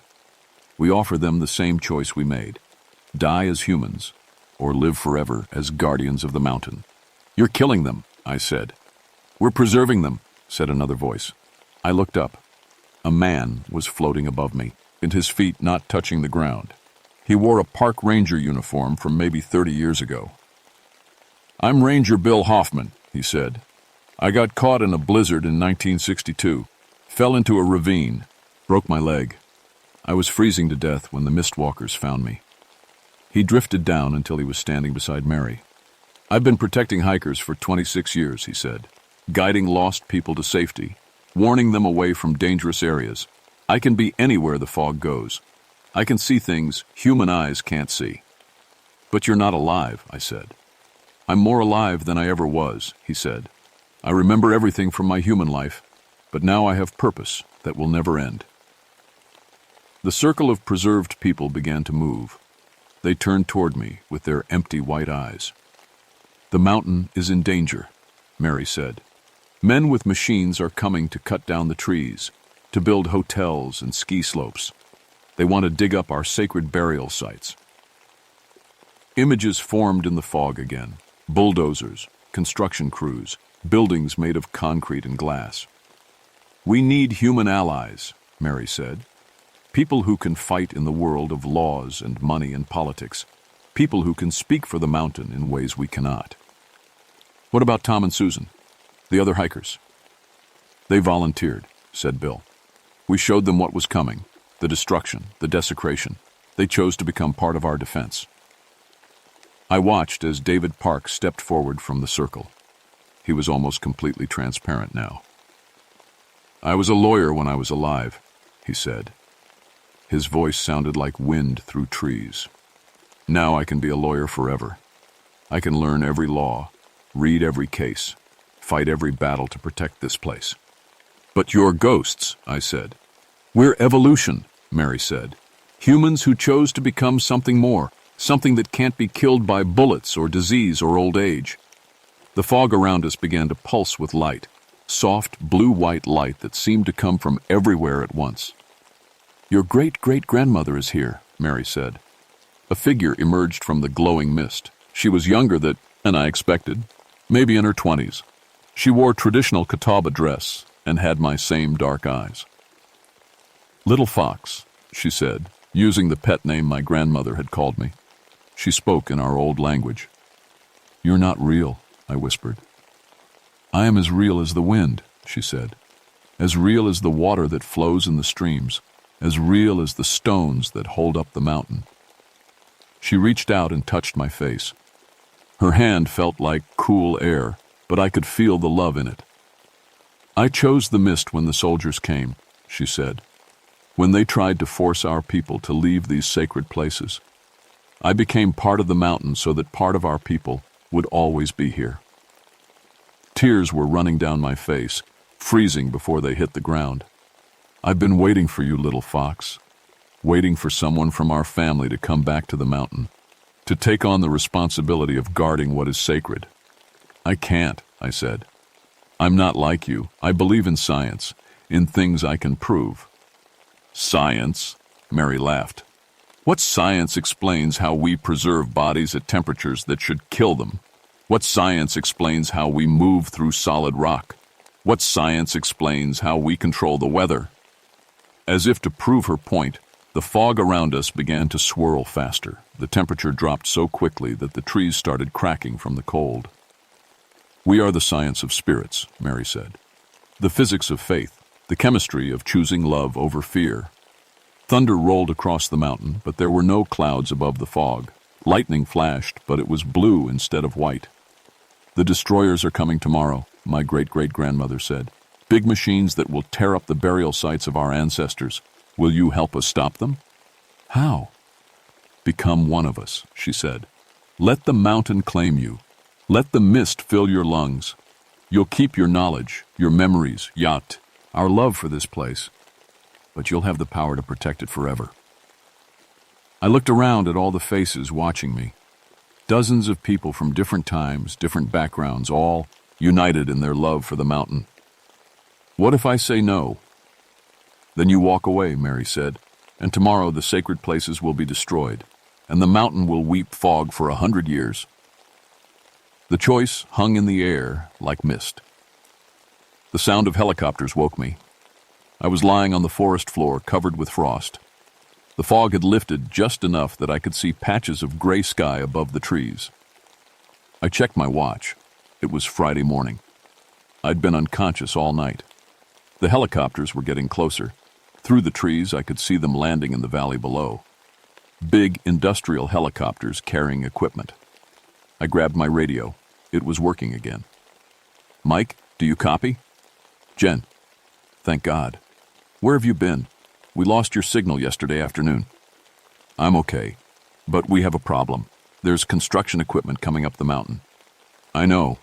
Blue Ridge Development got some kind of emergency permit. They're starting work on the resort project today. I scrambled to my feet. My body felt strange, like I was lighter than normal.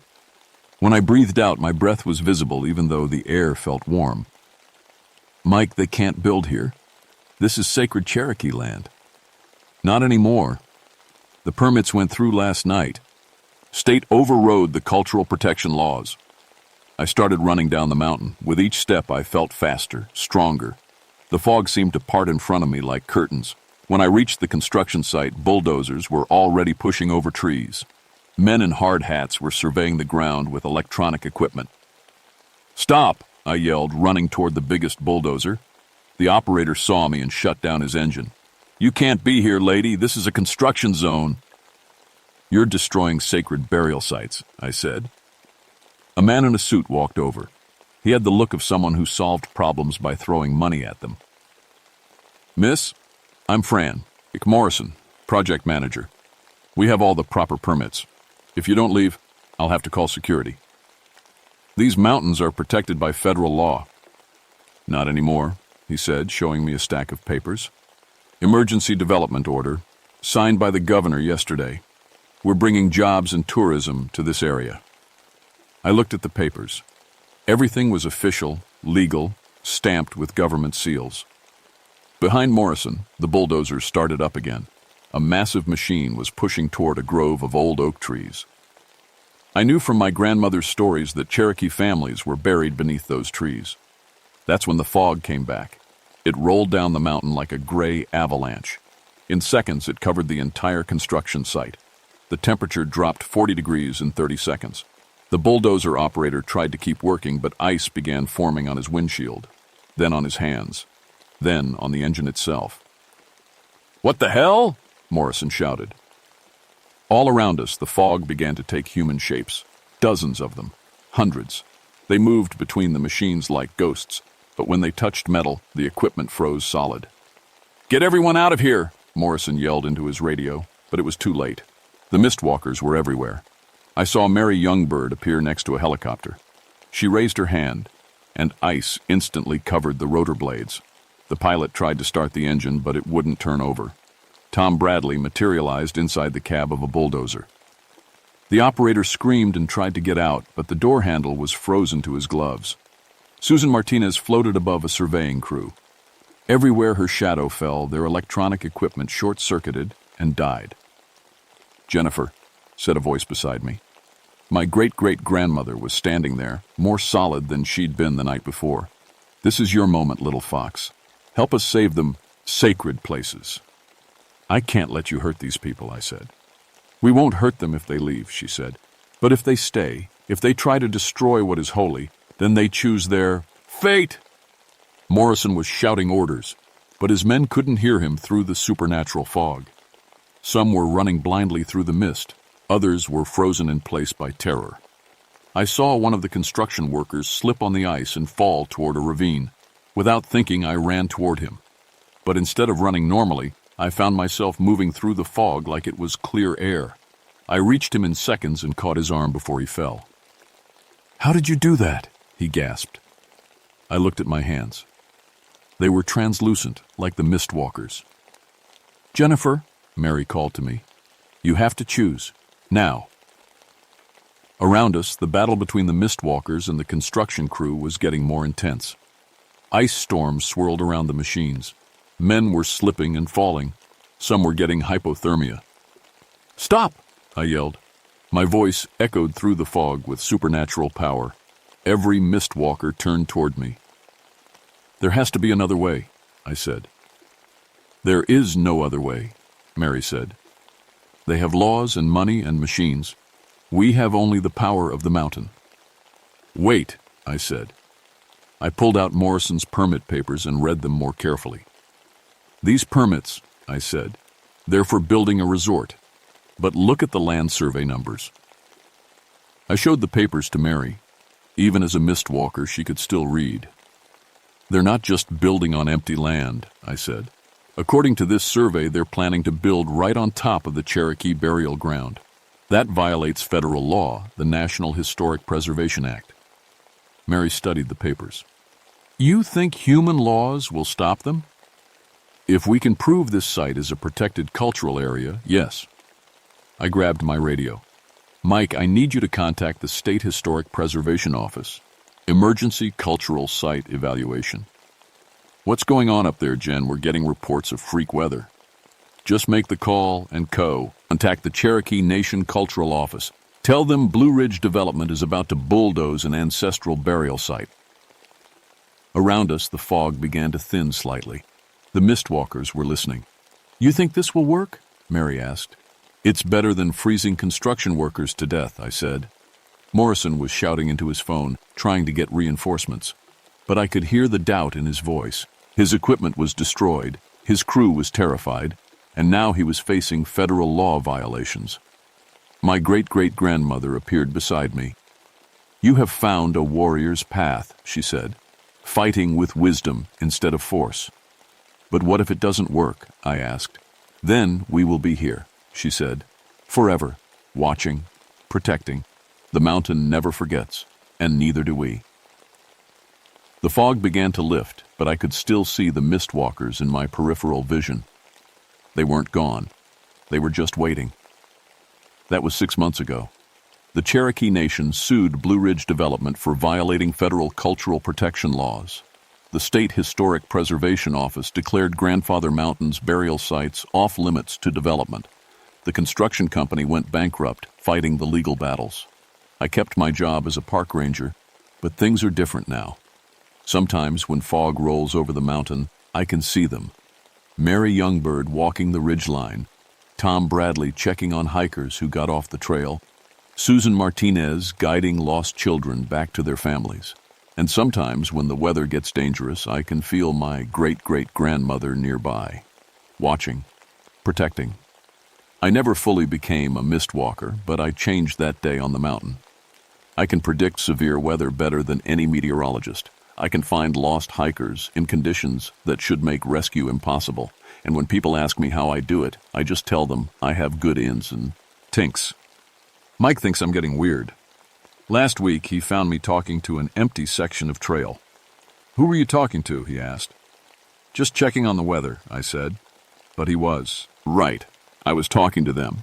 The mist walkers have become my early warning system. They tell me when storms are coming, when avalanches are building, when hikers are in trouble. In return, I've become their spokesperson in the human world. I work with Cherokee cultural officials to identify and protect sacred sites. I've stopped 3 other development projects by proving they violated historic preservation laws. The funny thing is, my grandmother isn't surprised by any of this. "I knew you'd come back to the mountain," she told me last week. "I knew the ancestors would find you." "You believe in the mist walkers?" "I've always believed," she said. "The question was whether you would."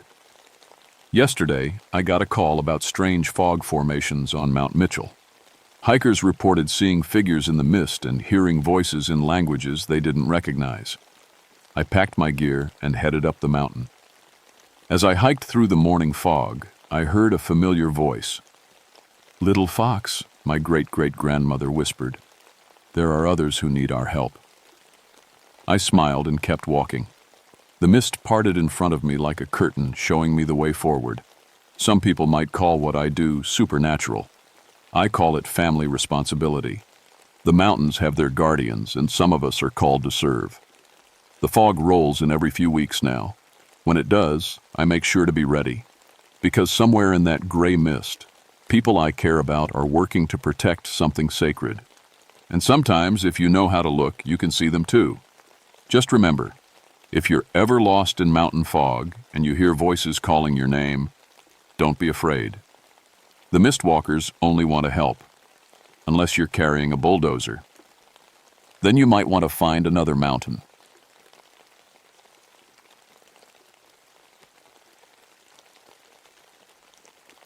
My name is Danny Ravencroft, and I've been a park ranger in the Great Smoky Mountains for 13 years.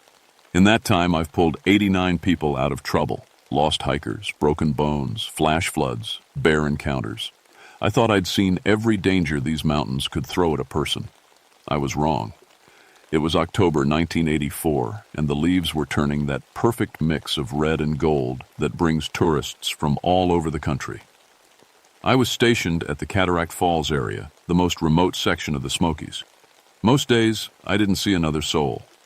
That's how I liked it, especially after Sarah took the kids to Florida and left me with nothing but empty beer bottles and silence. The call came in on a Tuesday morning. A family of 4, the Hendersons, had been missing for 3 days. Mom, Dad, and 2 kids, ages 8 and 12. Their car was found at the trailhead near my station, doors wide open, keys still in the ignition. "Probably just got turned around," my partner Jake Morrison said as we loaded our packs. Jake had been doing this for 5 years, and he was good at his job, but I could see the worry lines around his eyes. 3 days was a long time in these mountains, especially with kids involved. The Cherokee folks who worked in the park had been acting strange lately. Tommy Sequoia, who knew these mountains better than anyone, had pulled me aside the week before. "Stay away from the deep hollows, Danny," he'd said, his weathered face serious. "The old stories. They're not just stories." I'd laughed it off. After 13 years of hearing every local legend and tall tale, I figured the Cherokee stories about hollow folk were just ways to keep people from wandering into dangerous areas. Made sense. There were plenty of real hazards out there. Cliffs, caves, bears. Why make up monsters when nature provided enough threats? But as Jake and I hiked toward the Henderson family's last known location, something felt different. Wrong. The forest was too quiet. No bird songs, no rustling leaves. Even the insects seemed to have gone silent. The only sound was our boots crunching on fallen leaves and our breathing in the crisp mountain air. "You feel that?" Jake asked, stopping to adjust his pack. "Feel what?" "I don't know, like we're being watched." I looked around at the tall pines and oak trees, their branches swaying gently in the breeze. Everything looked normal. But Jake was right. There was something in the air, a tension that made the hair on my arms stand up. We reached the area where the family had planned to camp by noon. What we found made my stomach drop. Their campsite was destroyed, but not in any way I'd ever seen. The tents were collapsed, but they'd caved inward like something had been pulling from inside. The sleeping bags were shredded, but again, from the inside out. A camp stove sat on a flat rock, still warm to the touch. "Danny," Jake called from the other side of the clearing. "You need to see this." He was kneeling next to a tree, looking at the ground. In the soft dirt around the camp, there were footprints. Human footprints, but wrong somehow. The toes were too long, and they were bare feet, even though it had been cold at night. "Bear?" Jake asked, but we both knew it wasn't. There were no claw marks, no typical bear sign. And bears don't leave human-shaped tracks. I pulled out my radio to call in our findings, but all I got was static. Worse than static, underneath the crackling noise, I could swear I heard whispering, voices speaking in a language I didn't recognize. "Let's follow the trail," I said, pointing to where the strange footprints led deeper into the woods. They might still be alive. As we packed up our gear, I noticed something else that made my skin crawl. Every mirror in the camps, Adem, the small one from a makeup compact, the reflection on a camera lens, even the surface of a metal water bottle, had been broken. Not just cracked, but completely shattered, like something had deliberately destroyed every reflective surface. We followed the footprints into the forest, toward the restricted area around Cataract Falls. The deeper we went, the quieter it became. Even our own footsteps seemed muffled, like the forest was swallowing sound. That's when I started to wonder if maybe Tommy Sequoia's warnings weren't just stories after all. The trail led us through parts of the mountains I'd never explored, even after 13 years. The footprints were getting fresher, the edges sharper, the depth deeper in the soft ground. Whatever had made them was moving fast, but the strange thing was, they never seemed to vary in stride. Like whoever was walking never got tired, never slowed down, never speeded up. "Danny, look at this," Jake said, stopping beside a massive oak tree. Carved into the bark were symbols I'd never seen before. Not the usual initials or hearts that people carve. These were deep, precise cuts that formed shapes that hurt to look at. Circles within triangles, lines that seemed to twist back on themselves. "Probably just kids messing around," I said. But my voice sounded weak even to me. We kept walking. The trees grew thicker, older. Some of these oaks had to be hundreds of years old, their trunks so wide we couldn't see around them. The canopy above was so dense that even in the middle of the day, it felt like dusk. That's when we found the first piece of clothing. It was a child's jacket, bright red, torn, but not by branches. The tears were clean, like they'd been cut with a knife. Inside the collar, written in fading ink, was Amy Henderson, age 8. "She's close," Jake whispered, and I could hear the hope in his voice. But something about the way the jacket was hung on a low branch, perfectly placed like a signpost, made me think we were being led somewhere. The footprints kept going deeper into the restricted area. I tried the radio again, but now the static was so loud it hurt my ears. Underneath it, those whispered voices were getting clearer. Not the words, I still couldn't understand the language, but the tone. They sounded hungry. "We should go back," Jake said suddenly. "Get more people, better equipment." "The kids might not have time," I replied, but honestly I was starting to agree with him. Everything about this felt wrong. The silence, the strange tracks, the way the light seemed dimmer even though there were no clouds above. We crested a small hill and found ourselves looking down into a deep hollow I'd never seen on any map. At the bottom, partially hidden by a stand of dead trees, were the ruins of an old homestead. Stone foundation, collapsed roof. But what caught my attention were the symbols carved into the foundation stones. The same twisting, painful shapes we'd seen on the oak tree. "Someone lived down there," Jake said. "A long time ago," I agreed. But as we got closer, I could see that wasn't entirely true. The stones were old, covered in moss and lichen, but some of the symbols looked fresh, recently carved. We made our way down the steep slope, following the footprints. They led right to the ruined foundation, and then seemed to disappear. Just vanished. Like whoever had been walking had simply stepped out of existence. "Where did they go?" Jake asked, walking in circles around the foundation. That's when I heard it. A voice, faint but clear, coming from somewhere nearby. "Help us." It was a woman's voice, weak and scared. "Mrs. Henderson." "Did you hear that?" I asked Jake. He nodded, his face pale. "It came from over there." He pointed toward a thick stand of dead trees behind the ruins. We pushed through the branches and found ourselves at the edge of a cliff. Below us, maybe 50 feet down, was a narrow ledge and what looked like the mouth of a cave. The sound of raw, rushing water echoed up from somewhere deeper. "Hello?" I called down. "Mrs. Henderson? Help us!" The voice came again, definitely from the cave. "Please, we're hurt." I looked at Jake. "We need rope." But as I was digging the climbing rope out of my pack, Jake grabbed my arm. "Danny," he whispered, "look." Standing on the ledge below, partially hidden in the shadow of the cave mouth, was a figure. Human-shaped, but something was wrong with the way it stood. too still, too perfectly balanced. "Hello?" I called down again. The figure turned toward us, and even from 50 feet away I could see its face, or what should have been its face.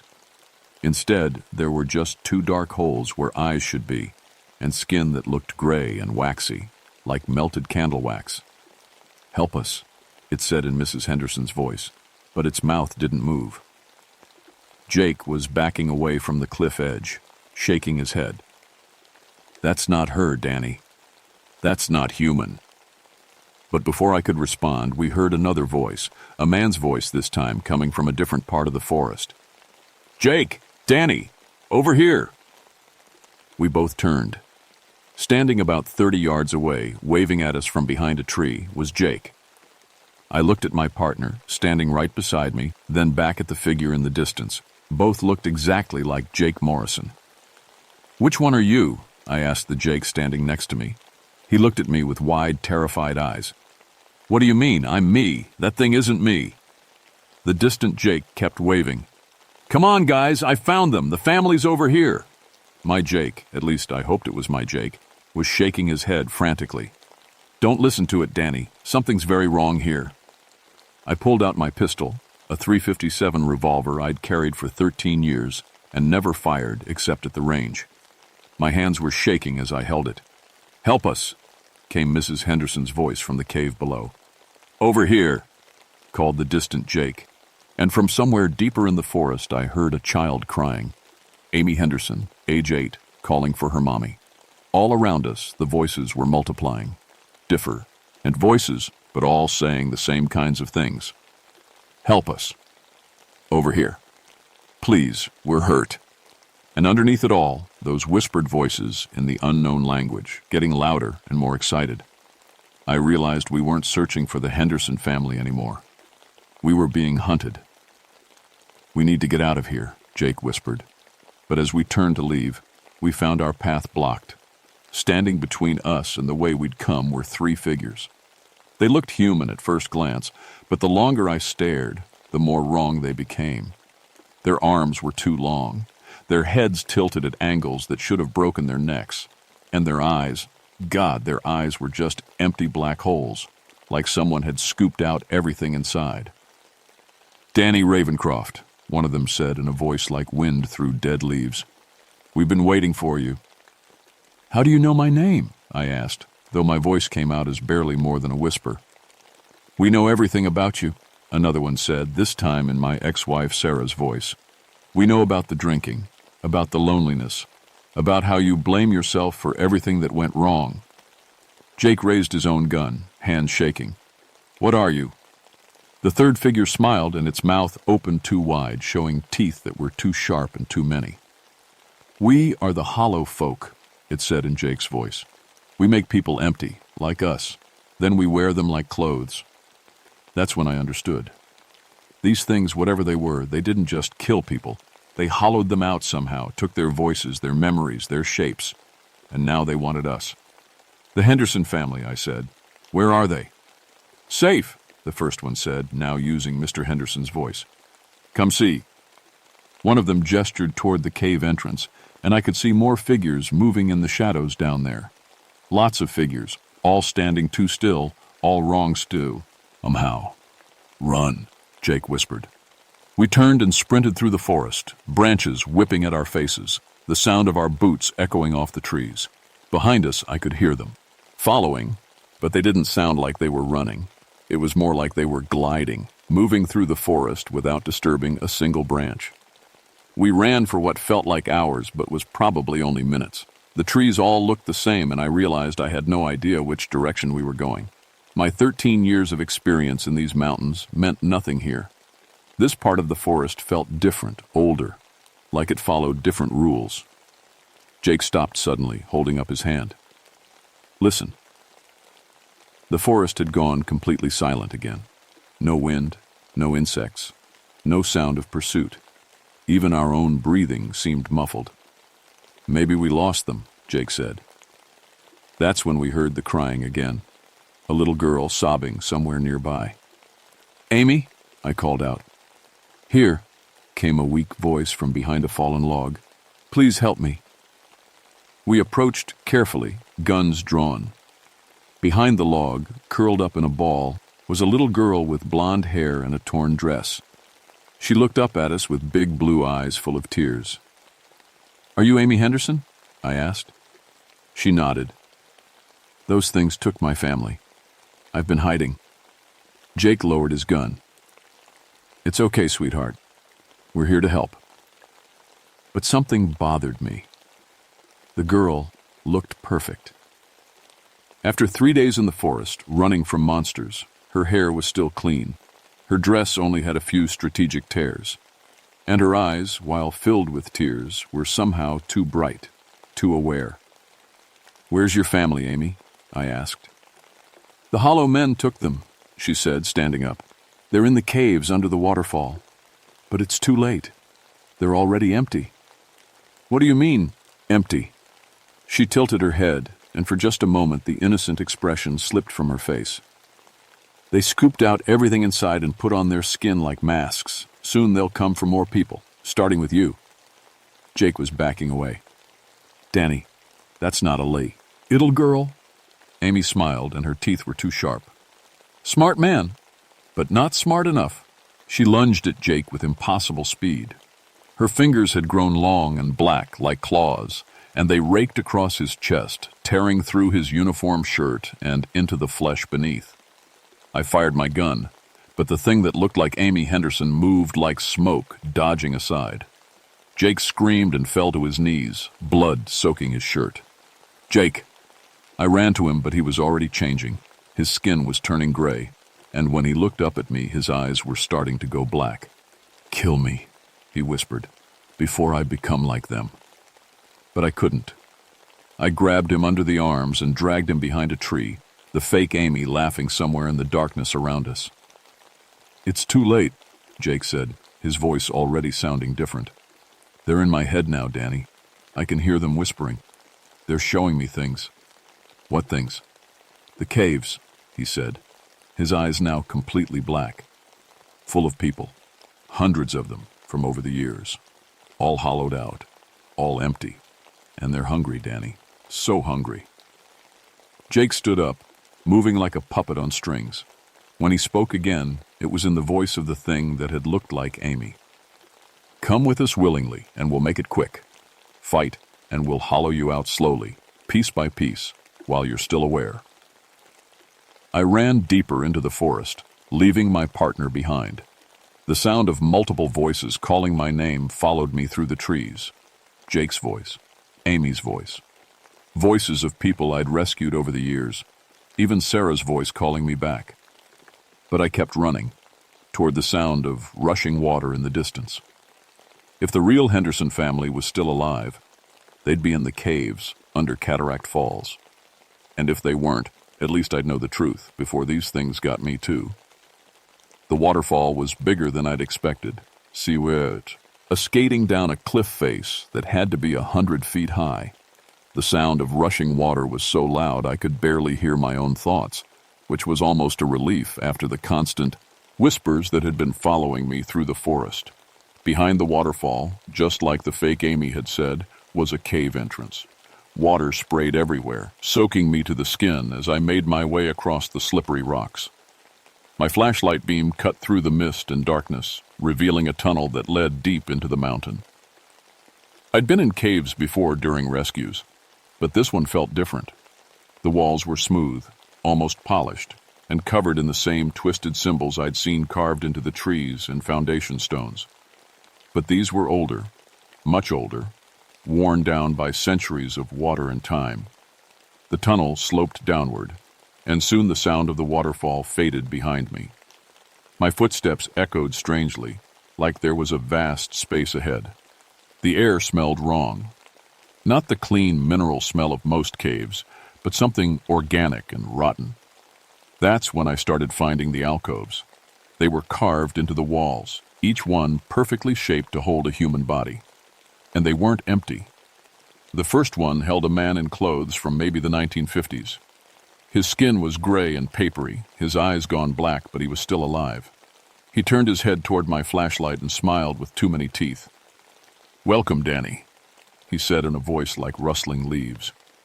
"We've been waiting so long."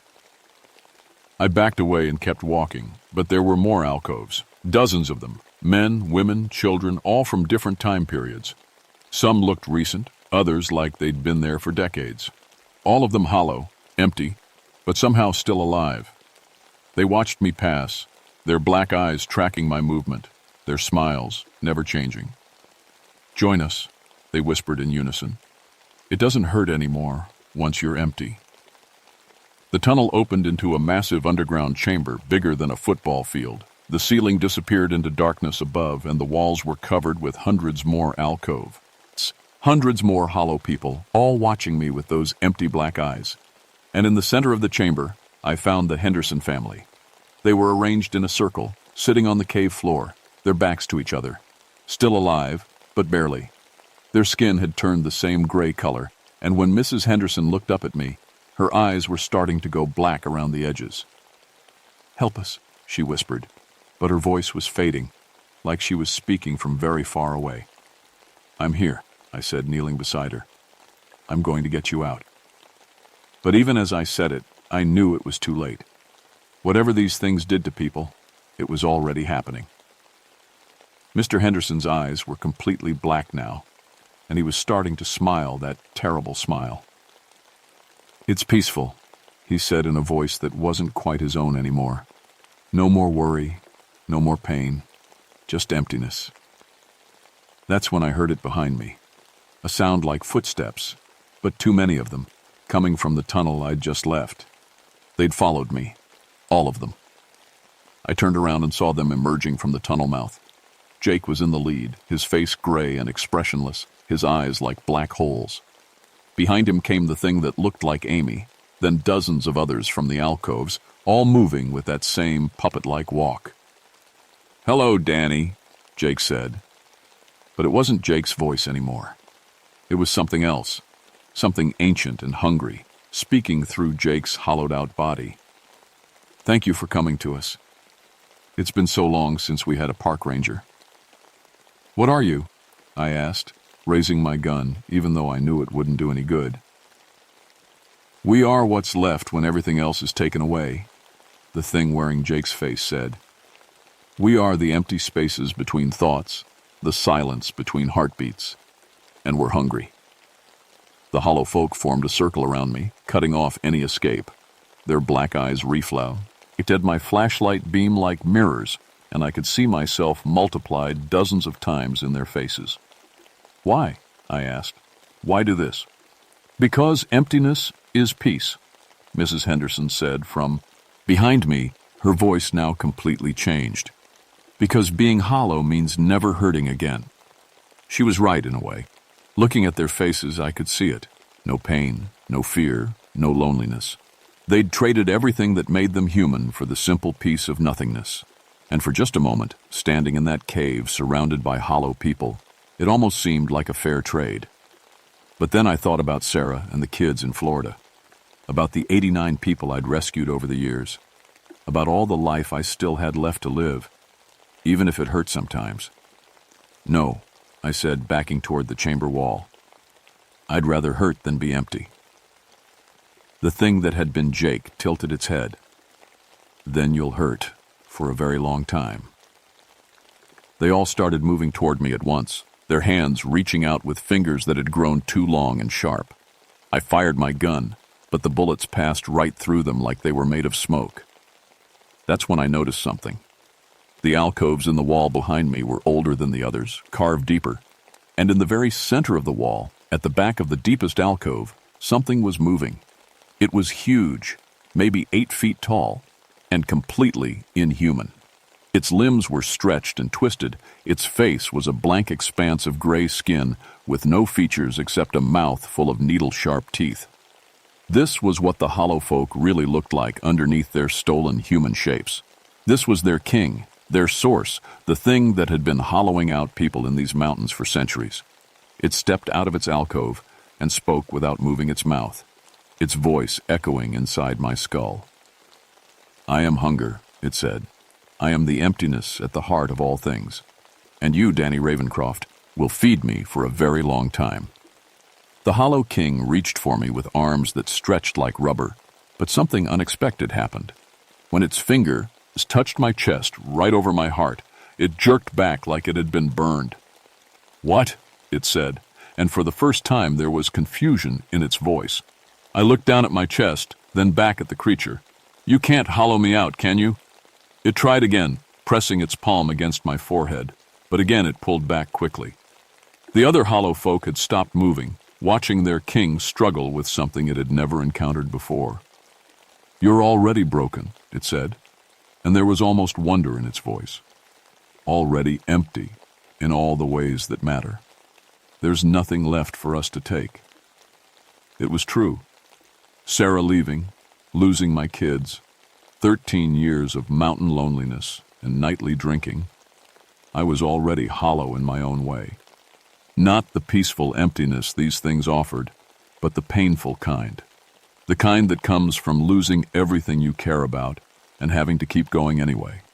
And somehow, that brokenness protected me. "You can't have what's already gone," I said. The Hollow King made a sound like wind through a graveyard. "Then you'll watch as we take everyone else, starting with the ones you failed to save." It gestured to the Henderson family, and I watched in horror as the last bits of humanity faded from their eyes. They stood up together, moving like marionettes, and joined the circle of hollow folk surrounding me. But Jake, or what had been Jake, was fighting it somehow. His face kept flickering between his normal expression and the blank, hollow look. "Danny," he said in his real voice, weak but still there. "My pack. Emergency flares." I understood. Jake was carrying signal flares that burned hot enough to be seen for miles. Hot enough to maybe bring down a cave ceiling. "Do it," I said.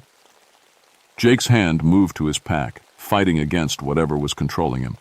The Hollow King realized what was happening and lunged toward him, but it was too late. Jake pulled the pin on 3 flares at once. The cave lit up like the sun had exploded inside it. The hollow folk screamed, a sound like breaking glass and dying animals, and started to dissolve in the light. Their stolen human shapes melted away, revealing the twisted, empty things they really were underneath. "Go!" Jake shouted, his voice barely audible over the hissing of the flares and the screaming of the creatures. "Get out before the ceiling comes down!" The intense heat was already causing cracks to appear in the cave ceiling. Rocks started falling, small ones at first, then bigger chunks. I ran for the tunnel as the chamber began to collapse behind me. The last thing I saw was Jake, still mostly human, holding the flares above his head as the Hollow King dissolved in the light, its scream echoing through the mountain.